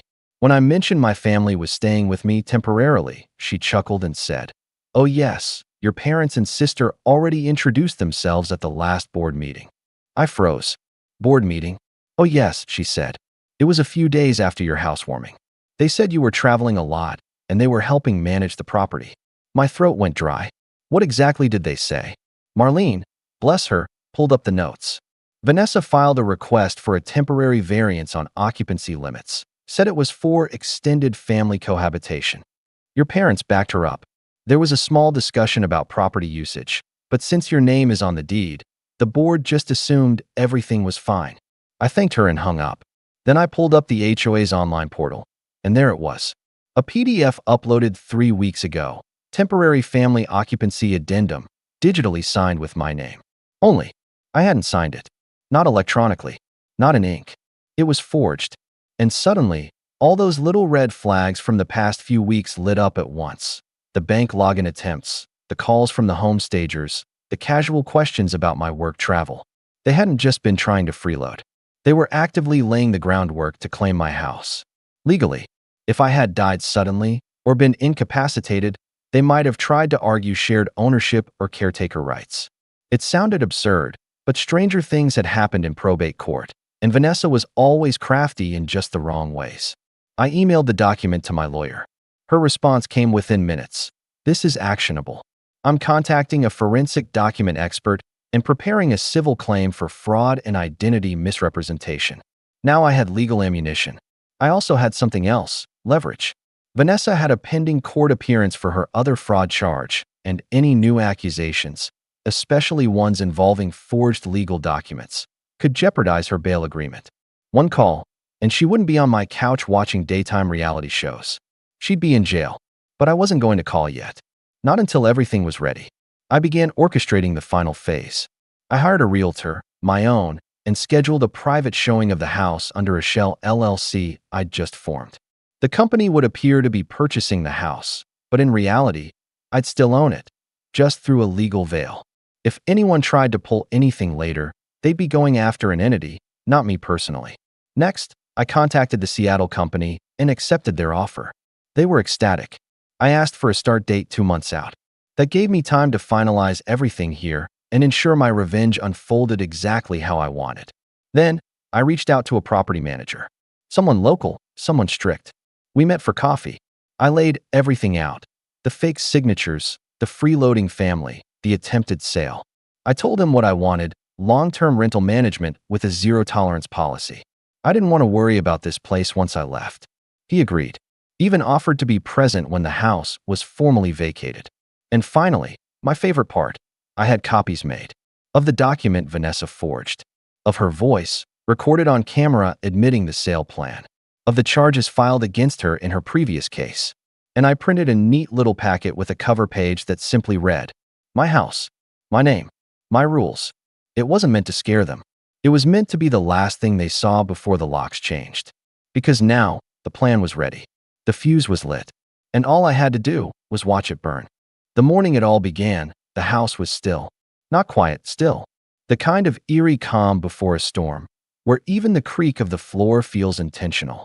I woke up early, showered, brewed coffee, and stood at the kitchen island like it was any other day. Vanessa's kids were still asleep on the pull-out sofa. My parents were upstairs in the guest rooms they'd unofficially claimed as theirs. Vanessa was already scrolling through her phone at the dining table, one leg propped up on a chair like she owned the place. "You're up early," she mumbled without looking at me. I smiled. "Yeah, Just figured I'd enjoy the silence while it lasts. She grunted and returned to whatever feed she was doom scrolling. She had no idea it was her last morning in my home. At precisely 9 a.m., the doorbell rang. 3 people stood at the door. One was Greg, my property manager, clipboard in hand, and looking every bit the no-nonsense enforcer I needed. The second was Janine, a legal rep from my attorney's office with a folded folder tucked under her arm. The third was Mark, a uniformed locksmith. I opened the door casually. Right on time. Vanessa appeared behind me, suspicious. Who are they? Greg stepped forward. Property inspection. We're here to walk through the premises before the new tenants arrive. Vanessa blinked. New tenants. I turned to her, keeping my voice level. Right. I sold the house last week. The silence that followed was so thick, I could hear the hum of the refrigerator. You what? She hissed. I sold it. I repeated, as calmly as someone commenting on the weather. Well, technically, I transferred it to a holding company I control. But as far as public records go, this house is no longer owned by me. It's managed by Everwatch Holdings, LLC. Her eyes flicked to Greg. That's not legal. You can't just, this is our home. I reached under the counter and pulled out the packet I'd prepped. I placed it gently on the counter in front of her. She flipped through the first few pages. Her face drained of color when she reached the scanned HOA filing, the one she forged my name on. I never. You did, I said, cutting her off. And I have proof. IP logs, timestamps, audio of you bragging about it to your friend Tara, who, by the way, has zero chill and posted part of that phone call on her story. She swallowed hard. Mom came downstairs next, rubbing her eyes. What's all the noise about? Greg stepped forward. Ma'am, I'm with the new property manager for Everwatch Holdings. This house is no longer available for personal occupancy. You are being formally notified to vacate the premises within 24 hours. Refusal to comply will result in an unlawful detainer action being filed. Excuse me, she barked. This is our son's house. I turned toward her. Correction. Was my house. Now it's company property. And you're trespassing. Dad followed down, grumbling. What's going on? I sold the house, I said again. And you all need to leave. He looked around, confused, then furious. You ungrateful little. Janine stepped forward now, opening her folder.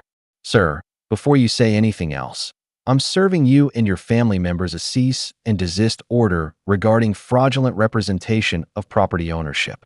We've also filed preliminary charges for document forgery and impersonation with the local precinct. You are advised to speak to an attorney. What? He's our son. Mom exploded. You're squatters, Greg replied, flipping through his clipboard. And under the law, your relationship doesn't grant you immunity. You weren't on the lease, you weren't given express long-term residency, and you tried to sell a home that wasn't yours. Vanessa was now pacing, panicking. Where are we supposed to go? What about the kids? I don't know, I said. You should have thought of that before trying to steal my life out from under me. Mark, the locksmith, stepped in behind them. Sir, I can begin changing the locks now, or wait until they've cleared out. Begin, I said. That was the moment the chaos started. Vanessa began screaming at her kids to pack everything. My mother sobbed on the stairs about how heartless I'd become. My father stood there stiffly, arms folded, unable to comprehend that he wasn't in charge for once. The woman who'd once scoffed at my dream job was now begging me not to ruin her daughter's life. I didn't raise my voice. I didn't argue. I just stepped outside, stood on the porch, and let the locksmith work. Within 2 hours, they were gone. Bags hastily packed, kids wailing, my parents fuming. Vanessa tried one last time as she loaded her kids into her car. We're family, she whispered. You'll regret this. I walked over to her window, leaned down, and said, I already did. For 19 years. Then I turned and walked back into my house. And closed the door. The weeks that followed were, in a word, quiet. And I cherished every second. Vanessa tried to retaliate. She posted vague rants on social media about evil brothers who forget their blood, painting herself as the tragic single mom who was abandoned by family. She even tried to start a GoFundMe, claiming she and her children were suddenly homeless due to a selfish tech bro. It raised $62 before someone commented with a link to public court documents, including her pending fraud charge and the cease and desist order I filed against her. The post vanished by morning. Mom called once. I didn't pick up. She left a voicemail crying, saying how I'd ripped the family apart. I played it once, then deleted it. I knew she didn't mean the words, only the loss of control. Dad never reached out. Typical. He didn't know how to exist without authority, and since I'd removed every trace of his power, he just disappeared. 3 months later, I moved into my new place in Seattle. High-rise, corner unit, floor-to-ceiling windows overlooking the Sound. I kept the Bay Area house under Everwatch Holdings and rented it out to a wonderful couple, newlyweds with 2 dogs and 0 sense of entitlement. They send me holiday cards now. At work, my title changed. Head of security became chief of security. My team doubled. My income did too. For the first time in my life, I didn't feel like I had to apologize for my success or shrink myself so others wouldn't feel small. I finally understood something most people never learn. Family is not defined by blood. It's defined by choice, by boundaries, by respect. And as for Vanessa, she took a plea deal on the fraud charge in her home state. Community service, a year of probation, and mandatory financial counseling. I heard she's living in a small apartment now with her kids, barely scraping by. It's not what I wanted for her. I never wanted to ruin her life. I just wanted her out of mine. And I got exactly that. One evening, as the Seattle sky turned gold behind the buildings, I sat on my balcony with a cup of coffee, reflecting on everything that had happened. The betrayal, the manipulation, the years I'd spent trying to prove I was enough. And then my phone buzzed. A text from an unknown number. "Hope you're happy. We lost everything." I didn't respond. Instead, I smiled, turned off my phone, and whispered to the wind. "No, I finally found everything I needed."